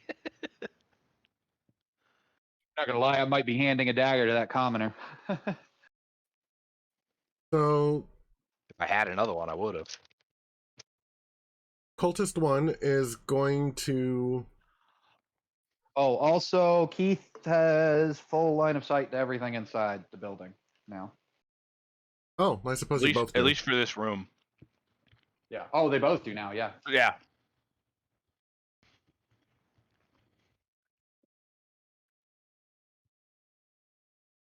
They're also both close enough to see that the shiny in the water is actually piles of money. Money, not soul coins. Yeah, you're looking at like a treasure pile in all 3 of them. Oh, jeez. The water is moldy and stanky and gross. It's probably some of the last water still existing in the heat of hell that we're in of El Terrell. But it's like overgrown and swampy basically in here. It's disgusting. Disgusting water. But you can definitely see like shiny money, like wishing well style shiny money sticking up from the bottom. Okay, so the cultist is going to attack the commoner that's in his hand. Basically making good on his threat. For 4 damage, the commoner is unconscious. And bleeding out. Boom. Go ahead and remove them. We're not going to do death saves. Just that was a kill shot.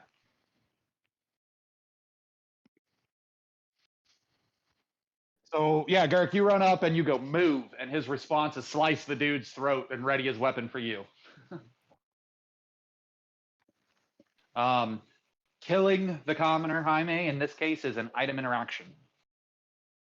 So he would still have his attack and his move. Okay. And his bonus action. Then he is going to attack Crixus. That is a miss.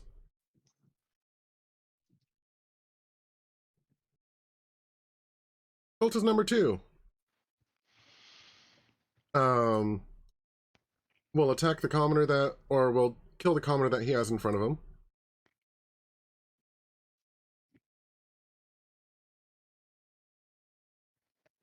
And then go to attack Moulder.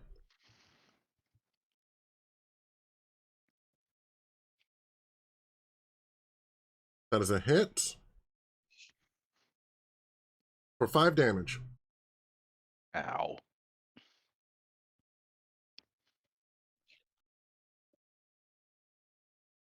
And then cultist number 3 has more pressing matters on his hand than killing a commoner right now. So he is going to attack Tinker.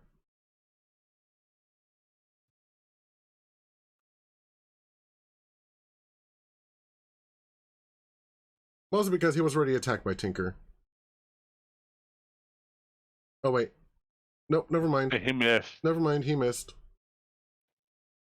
So he should be back up to... Or was it 6? 6 wound. 6 wounds.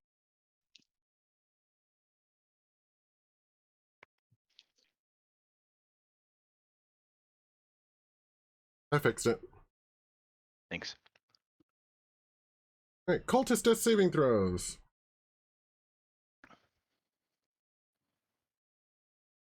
Number 4 succeeds, number 5 fails.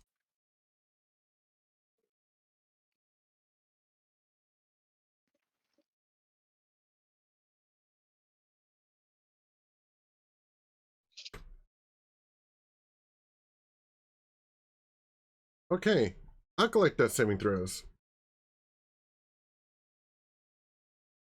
1 succeeds. 2 fails.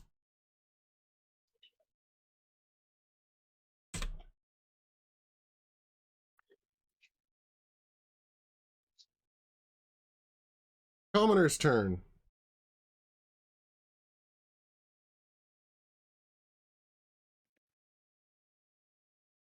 So,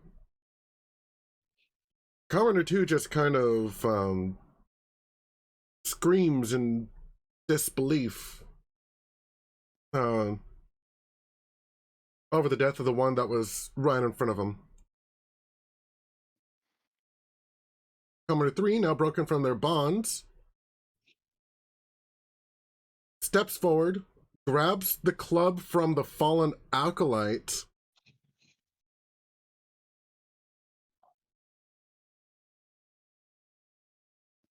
and then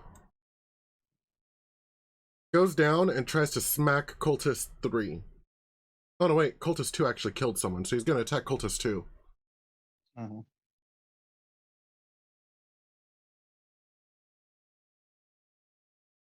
That's a hit.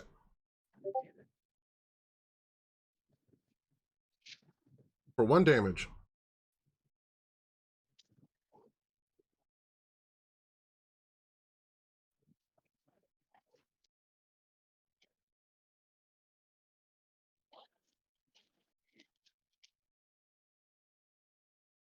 It is Idiom's turn.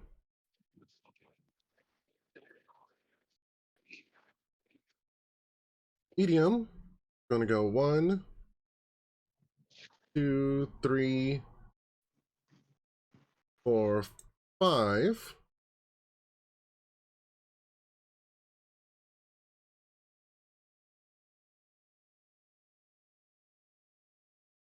And let's see.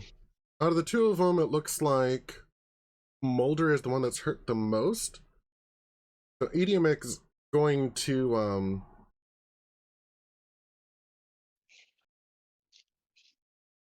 he's going to use Frostbite on Cultist 3.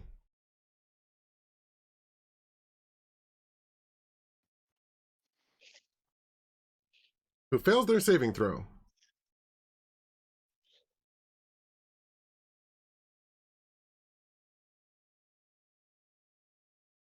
They take 2 damage and they're going to have disadvantage on their next attack.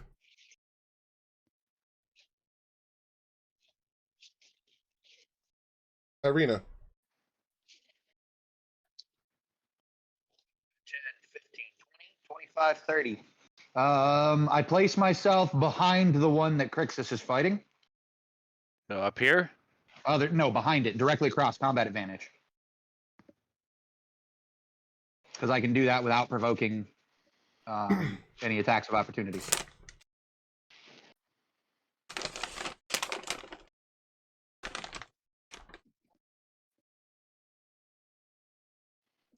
Was down. Weapon drawn. 24 to hit. That is a hit.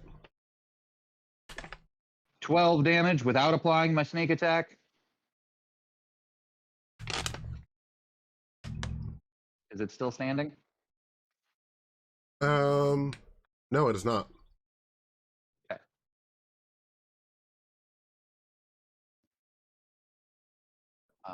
So that was 5,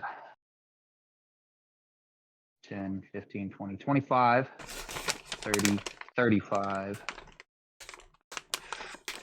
30, 35. All right, I'm in the pool. In that pool right there, but in the southern square of it. That's as far as I can move. You gonna free one of the commoners on your way by? Sure. The one I'm standing right next to. Cool. I'm going to use my offhand attack to attack that guy, though. Cultist 2.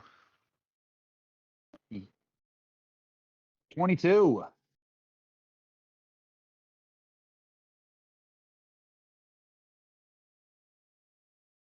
That's a D4 plus my sneak attack.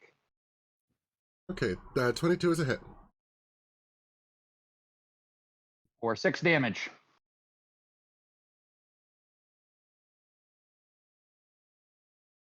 Okay. It's still standing. And then I yell, Crixus, check the door, because I knocked down the one in front of him, and I passed her.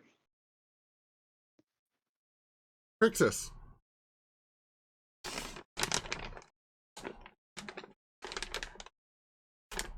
Are you still muted, Girk?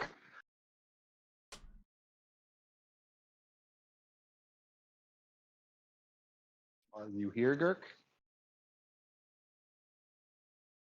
It looks like he's muted. Yes, give me a second. Okay. Okay.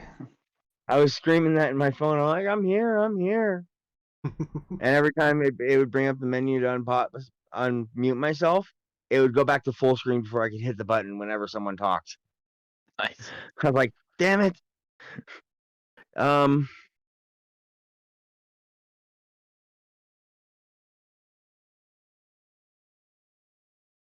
guess I'm just gonna double swap the nearest guy next to me. What? I'm gonna double swamp the nearest bad guy to me. There There's a- isn't a nearest bad guy to you. That's why I said I killed the one that was standing in front of you. Go check the door, because the door you were originally moving towards, we still haven't checked yet, and there's still sound coming from behind it. I killed the guy so that he was out of your way, so that you could move towards it. Okay, then I'll move towards the door. Okay, the door's closed. Open door.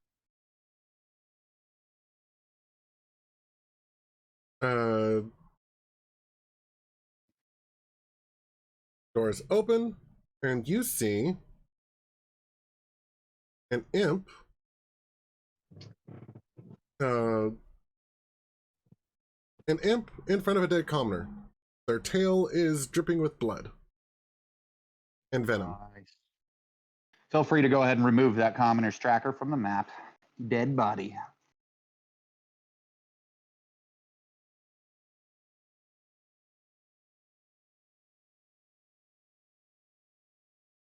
Plus, I Then think it's in range of smacking. I'm gonna go smack one of the ones that is still up. Well, you're going to smack the imp, or are you going to... So it was a commoner that dropped. The imp that next to you is the one that killed the commoner. Are you going to smack the imp then? Is that what you're saying? Yes. Okay. Attack the first. That is a hit.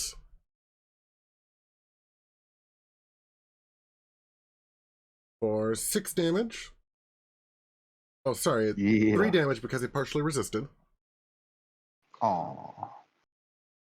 How do you partially resist? Because it resists non-magical damage. Oh. Second attack is a hit.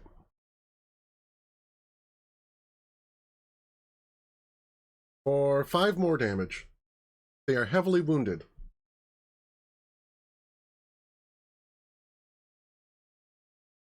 Is there anything Do else you holler out that you found an imp in here? Yeah, pretty much. Yeah, you're not gonna save it just for you. No. I respect that, I guess. Is there anything else you'd like to do during your turn? Pass it. Okay, death saving throws. Plus side, while he's rolling death saving throws, Girk, you found the boss. Did I? Yeah, the imp is the boss of this place. Oh. Oh wait, I rolled an extra one. Okay, so number 1 succeeded. Number 2 failed. Number 3 failed. Number 4 succeeded. Number 5 failed. None of them are dead yet. Jesus. But 4 of them are on their last roll regardless. So either they will succeed this next one or they will die. Finally.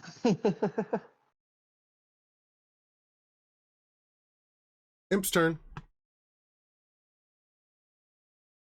Oof. And So they, you surprised the imp by clubbing him after he killed a commoner, and he turns to you. And he's going to try and sting you with his tail. That is a miss. Thank God.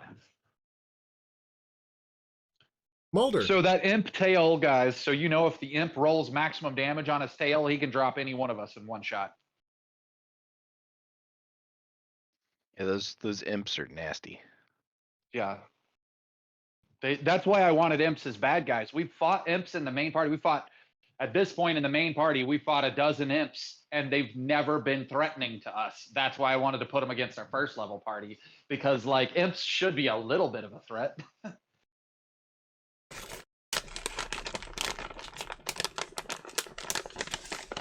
That's my What you turn. got, Moldy?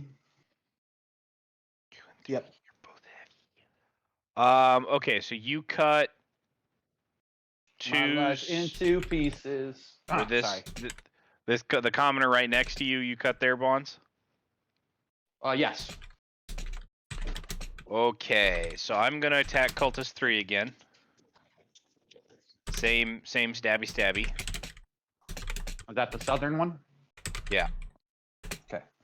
And of course I missed.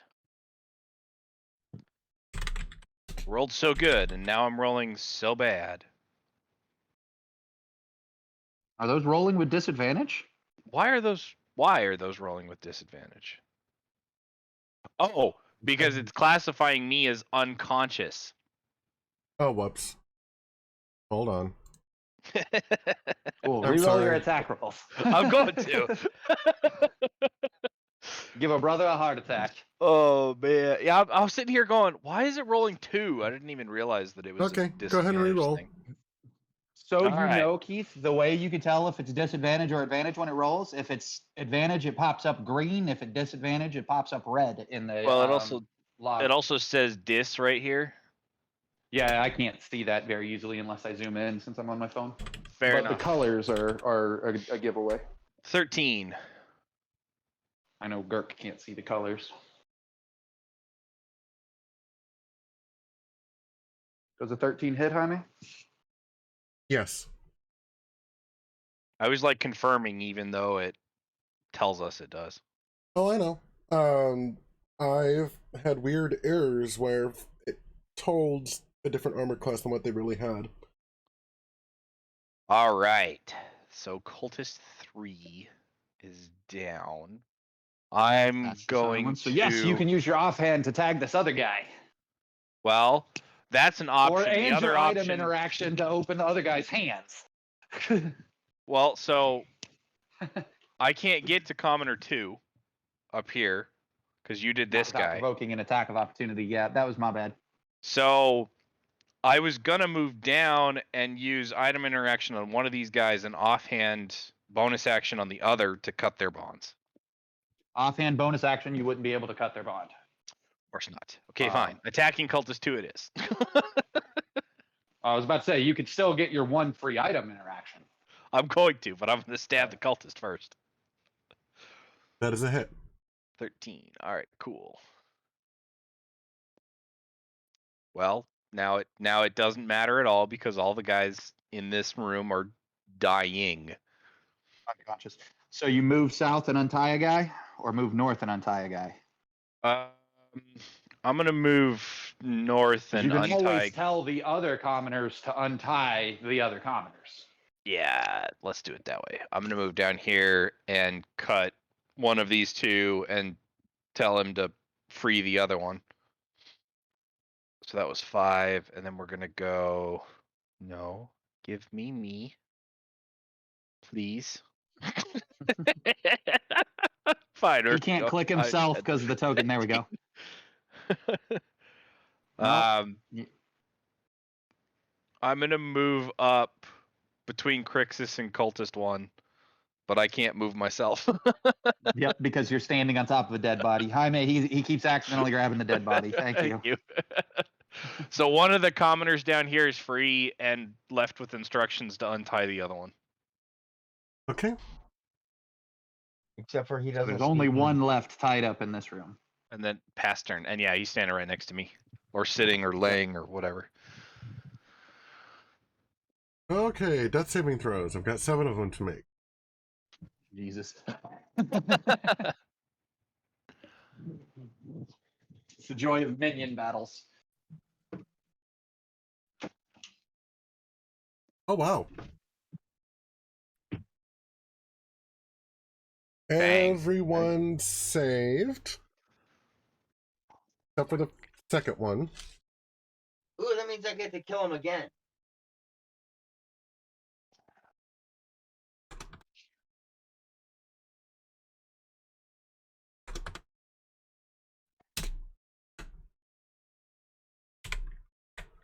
Four actually stabilized.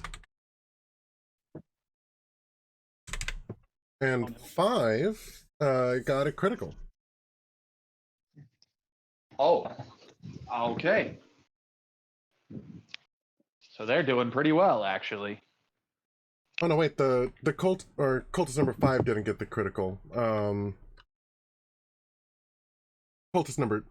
Acolyte number 2 got the critical. Gotcha. And Acolyte number 1 is stable. Okay. Aha! Acolyte number 1 just stabilized? Okay.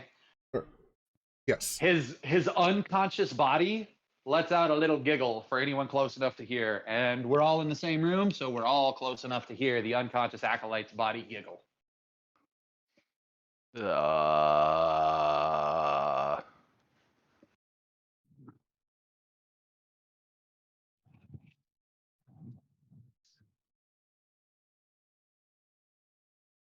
Okay. So commoner number 3 breaks the bonds of commoner number 2.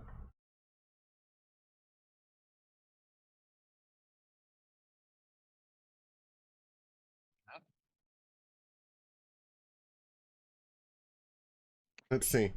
The commoner that Irina released runs.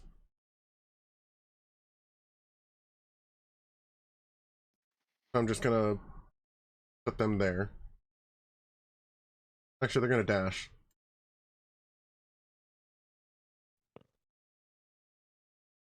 I've used all my talking except my soliloquy for this turn. As he's running out the door, I say, close the gate while you're out there. Or secure the gate while you're out there. Hopefully she doesn't, or the commoner doesn't just keep running and run out. Okay. So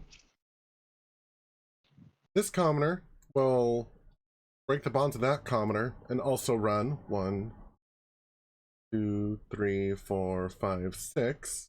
This one goes 1, 2, 3, 4, 5, 6, 7, 8,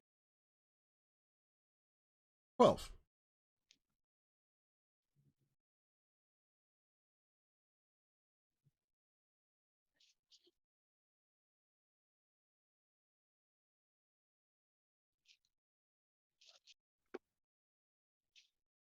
And I believe that brings us back to the top of the initiative. Medium, with the only one remaining that we know about being the imp in the north, and nobody has checked the room in the south. But we know there's something going on in that room because we heard a ruckus.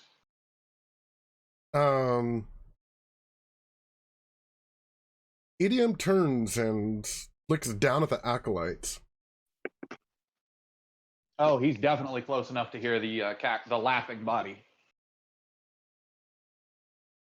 What's your passive perception and passive insight? Passive perception is only a 10. Passive insight is a 12.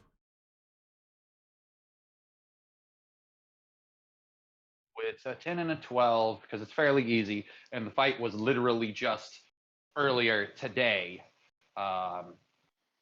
earlier this evening, rather. It's laughing just the same way the cackler demon was. It's a safe bet that if that body isn't killed, the cackler demon's going to pop out of it. Okay. Idiom takes out his spear.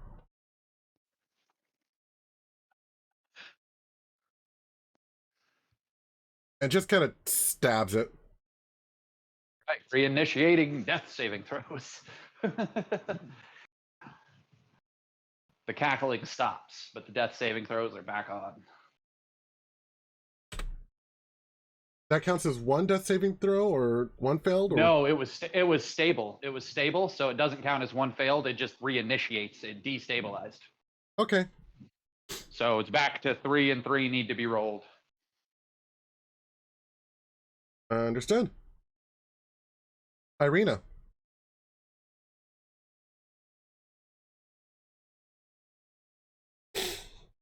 That last commoner got untied, right? Affirmative. No really easy way for me to get like line of sight for my bow. So 5, 10 in the water, 15. Go through the troll square, 20, 25. I'm all the way north in the line that I'm in.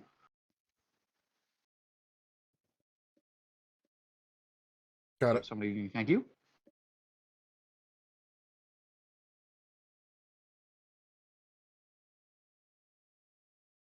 $25 to hit.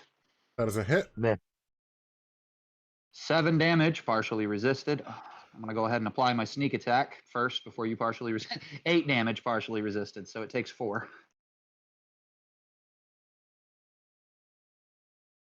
It is unconscious.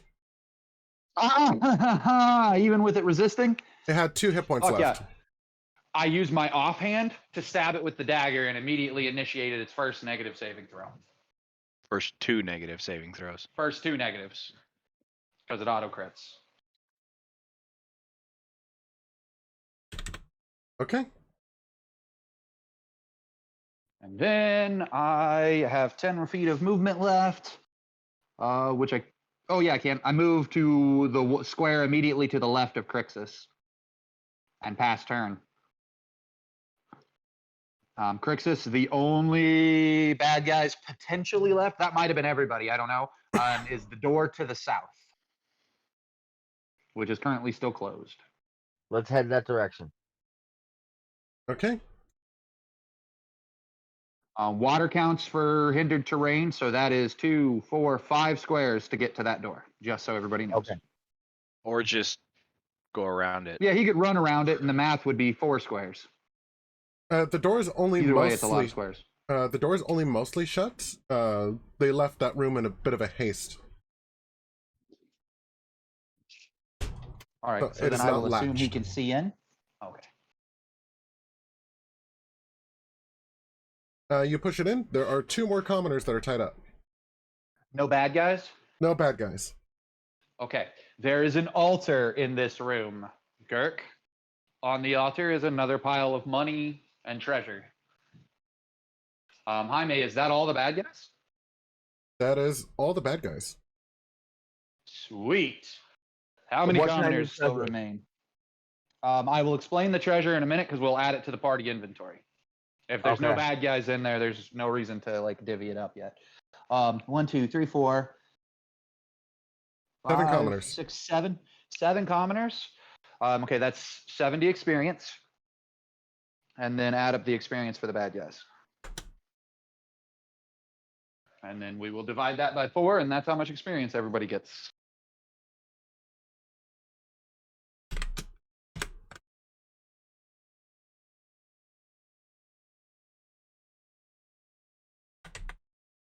Way to go, Edium, on being aware that a cackler demon was about to spawn, hey? Then we don't have to fight it. Okay.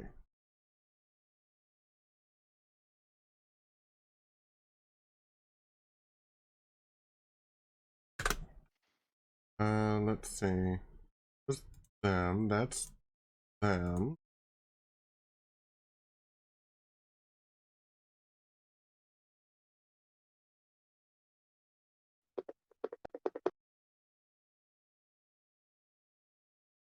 They had 5 of those.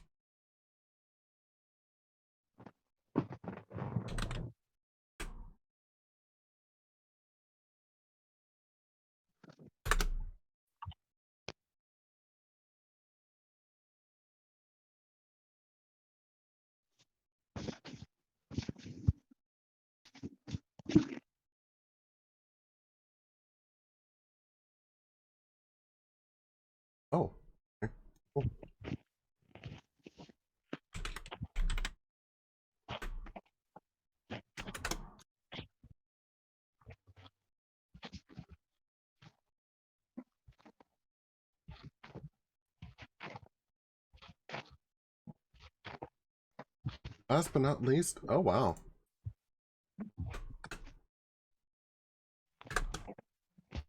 The imp? Yeah, he's Yep. the big boy for experience. That's why I had originally put 3 imps in this battle, but you were right. That would have been a lot of bad guys all in one room.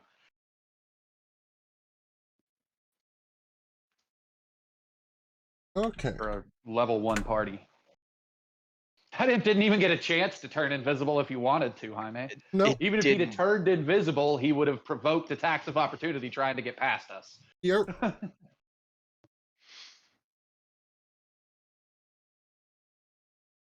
Okay, so we had 7 surviving commoners, defeated 5 lemurs, defeated 5 cultists, 2 acolytes, 1 imp, and a partridge in a pear tree. Dude, that partridge was a bitch. Right? That damn partridge. What's the total experience for that fight, Jaime? 545. 545 divided by 4. 136.25. Okay, we'll just call it 140 apiece. I think I Alright. leveled. Yeah, We that all levels. leveled. Yeah. We all leveled. Amidst the treasure, could somebody open the party treasure sheet so that we can apply it to the party treasure and go from there, since I can see that on Keith's thing? Oh, you guys You made me You mean ding. all of this stuff that's not actually supposed to be in here anymore? Oh, that's the other party treasure. Never mind. Ignore that party sheet. That's the other party. That's the Yeah. main party. Okay, somebody write this down for me and then we'll divvy it up. There is 100 gold. There is 1,300 silver.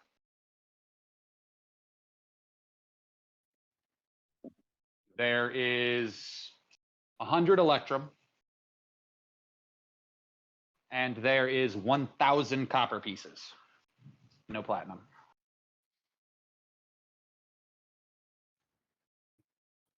Is there- Also amidst that, Yeah.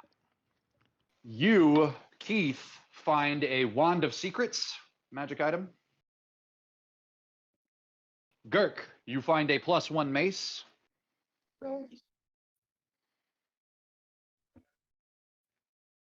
Jaime, what's your arcane focus, or would you rather find a weapon? His arcane focus is an orb. He uses an orb. Yes. You find an orb of direction. It's nothing fancy, but it will tell you north, south, east, west, so you'll at least know that knowledge without fail. And have an orb. Did Irina find anything? I'm trying to decide. Irina finds... She would find a weapon. Should she find a dagger or a rapier, guys? Rapier. Rapier. Okay, then she finds a +1 rapier.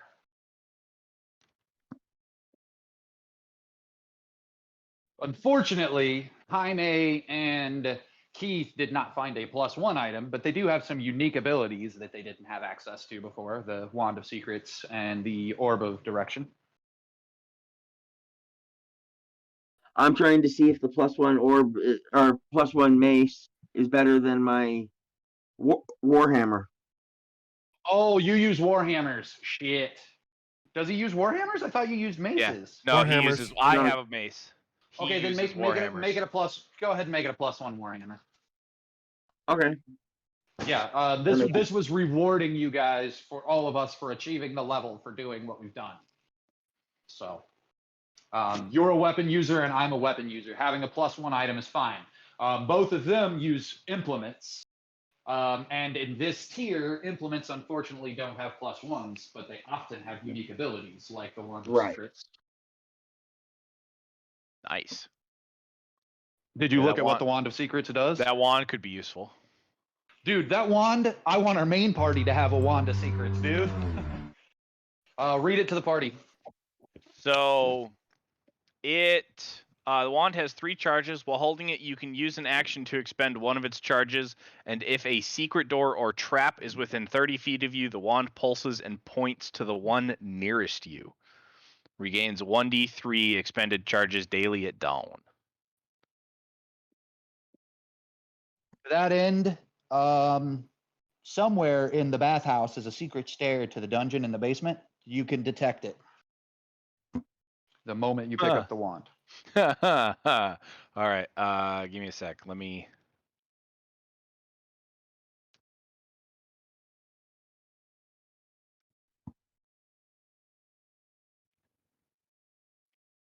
Yeah, Wand of Secrets is one of my favorite magic items in the game, Wait. especially What? since it doesn't require attunement.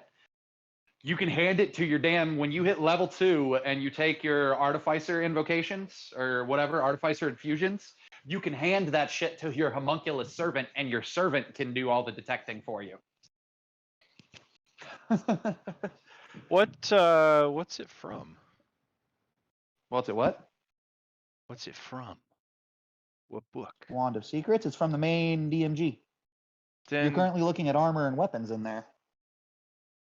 Or grouped by all. It should be in there. That's really weird. yeah, because this is just items. I'm not doing anything specific. I'm looking for everything.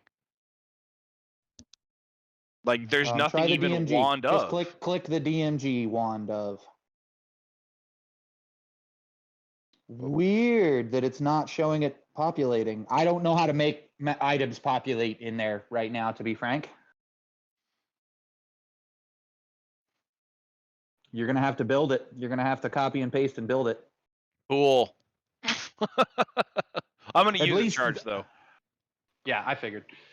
So using the charge, you detect the secret staircase to the dungeon.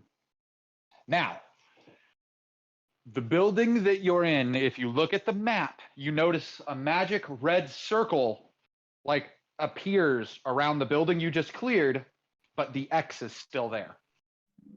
This lets you know that you've got to clean out the dungeon before you can consider this place a safe house. But for the time being, if the players want to attempt a long rest in here, they're more than welcome to. But at the very least, you guys will be able to achieve a short rest in the upstairs of this building.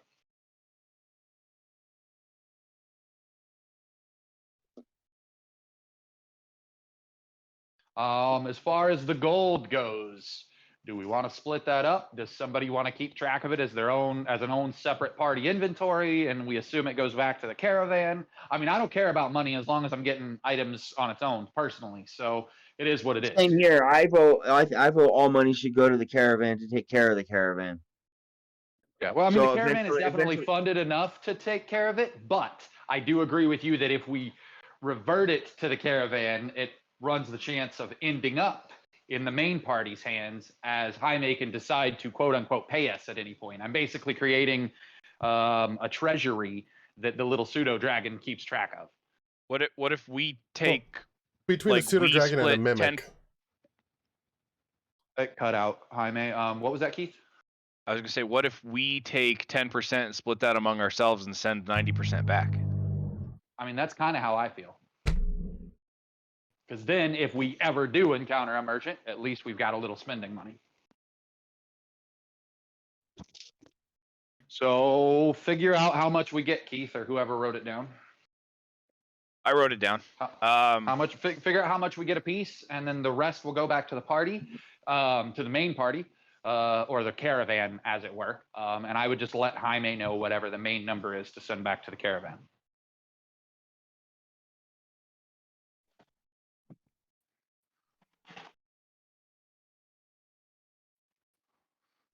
Yep, I got it. Yeah, I don't know in the normal campaign if we'll even ever hit merchants, but I plan on, especially if Jaime's okay with it, putting merchants in the caravan that we can buy gear from. But for them to do their thing, like, we've got to get them supplies. All right, Jaime. So total that's going back to the caravan is going to be 90 gold, 1,170 silver. Hold on. Pseudo Dragon's gonna love us. How much silver? His horde just quadrupled. Silver would be 1,170. Okay. 90 electrum. And 900 copper.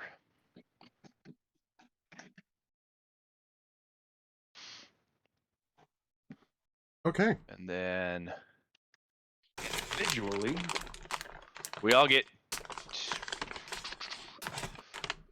All right, so those are the totals that went back. I'm gonna do totals here, but we should probably break them down into smaller pieces so I can actually do stuff. So it's well, for right now, we're gonna have them in what they are. If we want to convert them, we're gonna have to take them to somebody who can convert them. okay. So you get 2.5 gold. Okay, we'll just say 2 gold then, and we'll ignore the lost gold. So everybody gets 2 gold. What's the remaining gold? So it's an even split for us, and then whatever is remaining into the back into the main party. Don't Yeah, fizzle that's how I do it. But he's already told Jaime the numbers that he's given him. I'm not going to worry about readjusting. That's For fair. now, just round to the nearest when you give us these numbers, Keith. So 2 gold next. Yep, working on it. 32 silver.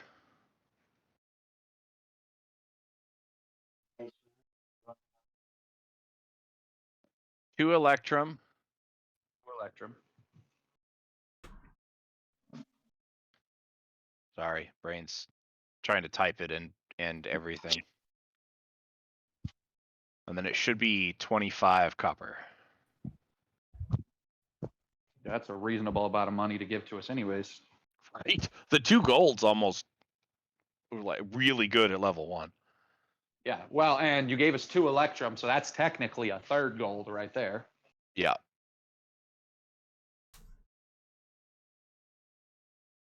So we all have a little bit of spending money now. Yay.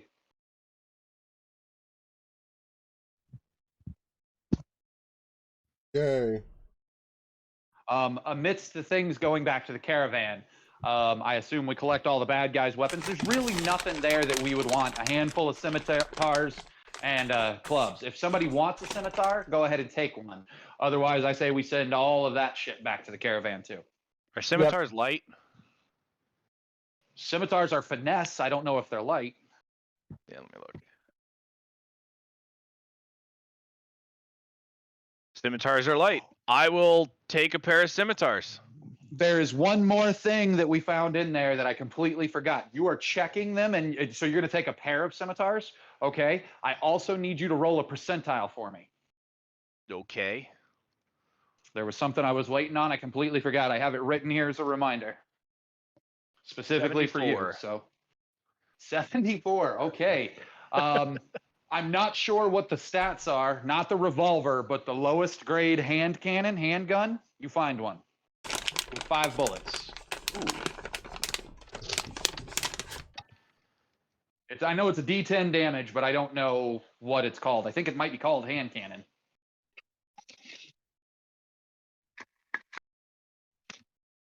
But you're the only player that has gunning proficiency. I'm sorry, only character in this party that has gun proficiency. No, I don't. You're an artificer. Yes, you do. All artificers have gun proficiency at character creation. Yeah. They're the only class that has it at character creation. However, according to Wes, any player can have gun proficiency at character creation as long as you can justify it in story. AKA, the whole reason Boston has Tinker Tools is it was before the Gunner feat came out. So he has Tinker Tools because he builds firearms. So he's proficient in firearms. I just don't use them. Why is there a shotgun in here? Because D&D 5e has weapons all the way up to lasers. So it'd just be okay, when you're saying hand cannon. It's either called hand cannon or flintlock pistol or something like that. It does a D10 damage. I'm pretty sure.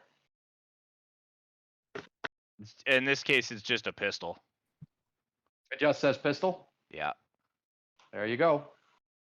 Next step up is the revolver. The revolver does 2d6 instead of a d10.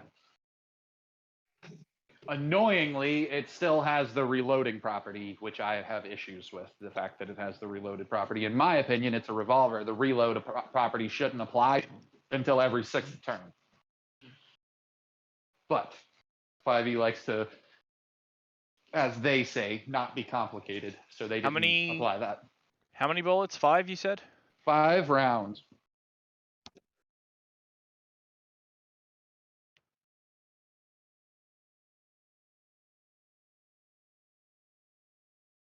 Because you collected 2 scimitars and found the guns, there's only a handful of regular supplies to send back to the main party. But so you know, Jaime, whenever these civilians make it back to the main party, right now they're stuck with us in our resting base. They will have supplies to add to the main party again. I don't know if you're preparing to put merchants in the main caravan or anything, but basically barrels of gear or whatever. These guys are able to bring the acolytes' gear back. Okay. As to supply our caravans, merchants. Sounds good. But that's all for another session. For the time being, we have at least partially secured the bathhouse. Huzzah. And leveled up. Indeed. Let's see if I remember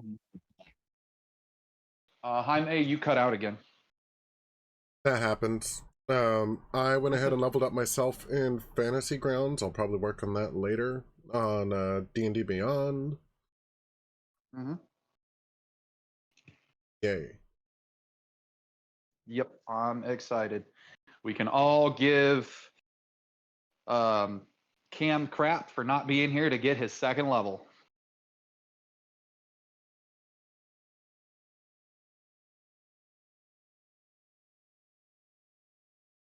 Right, on that But note, me, on the other hand, you guys watch my character just start stripping. on that note, I'm gonna head off. I need to figure out dinner plans and stuff. Yep, that's a good time to wrap up. I'm leveling my shit up now. I'm going monk for my 2nd level, so I'm ditching my armor. Cool.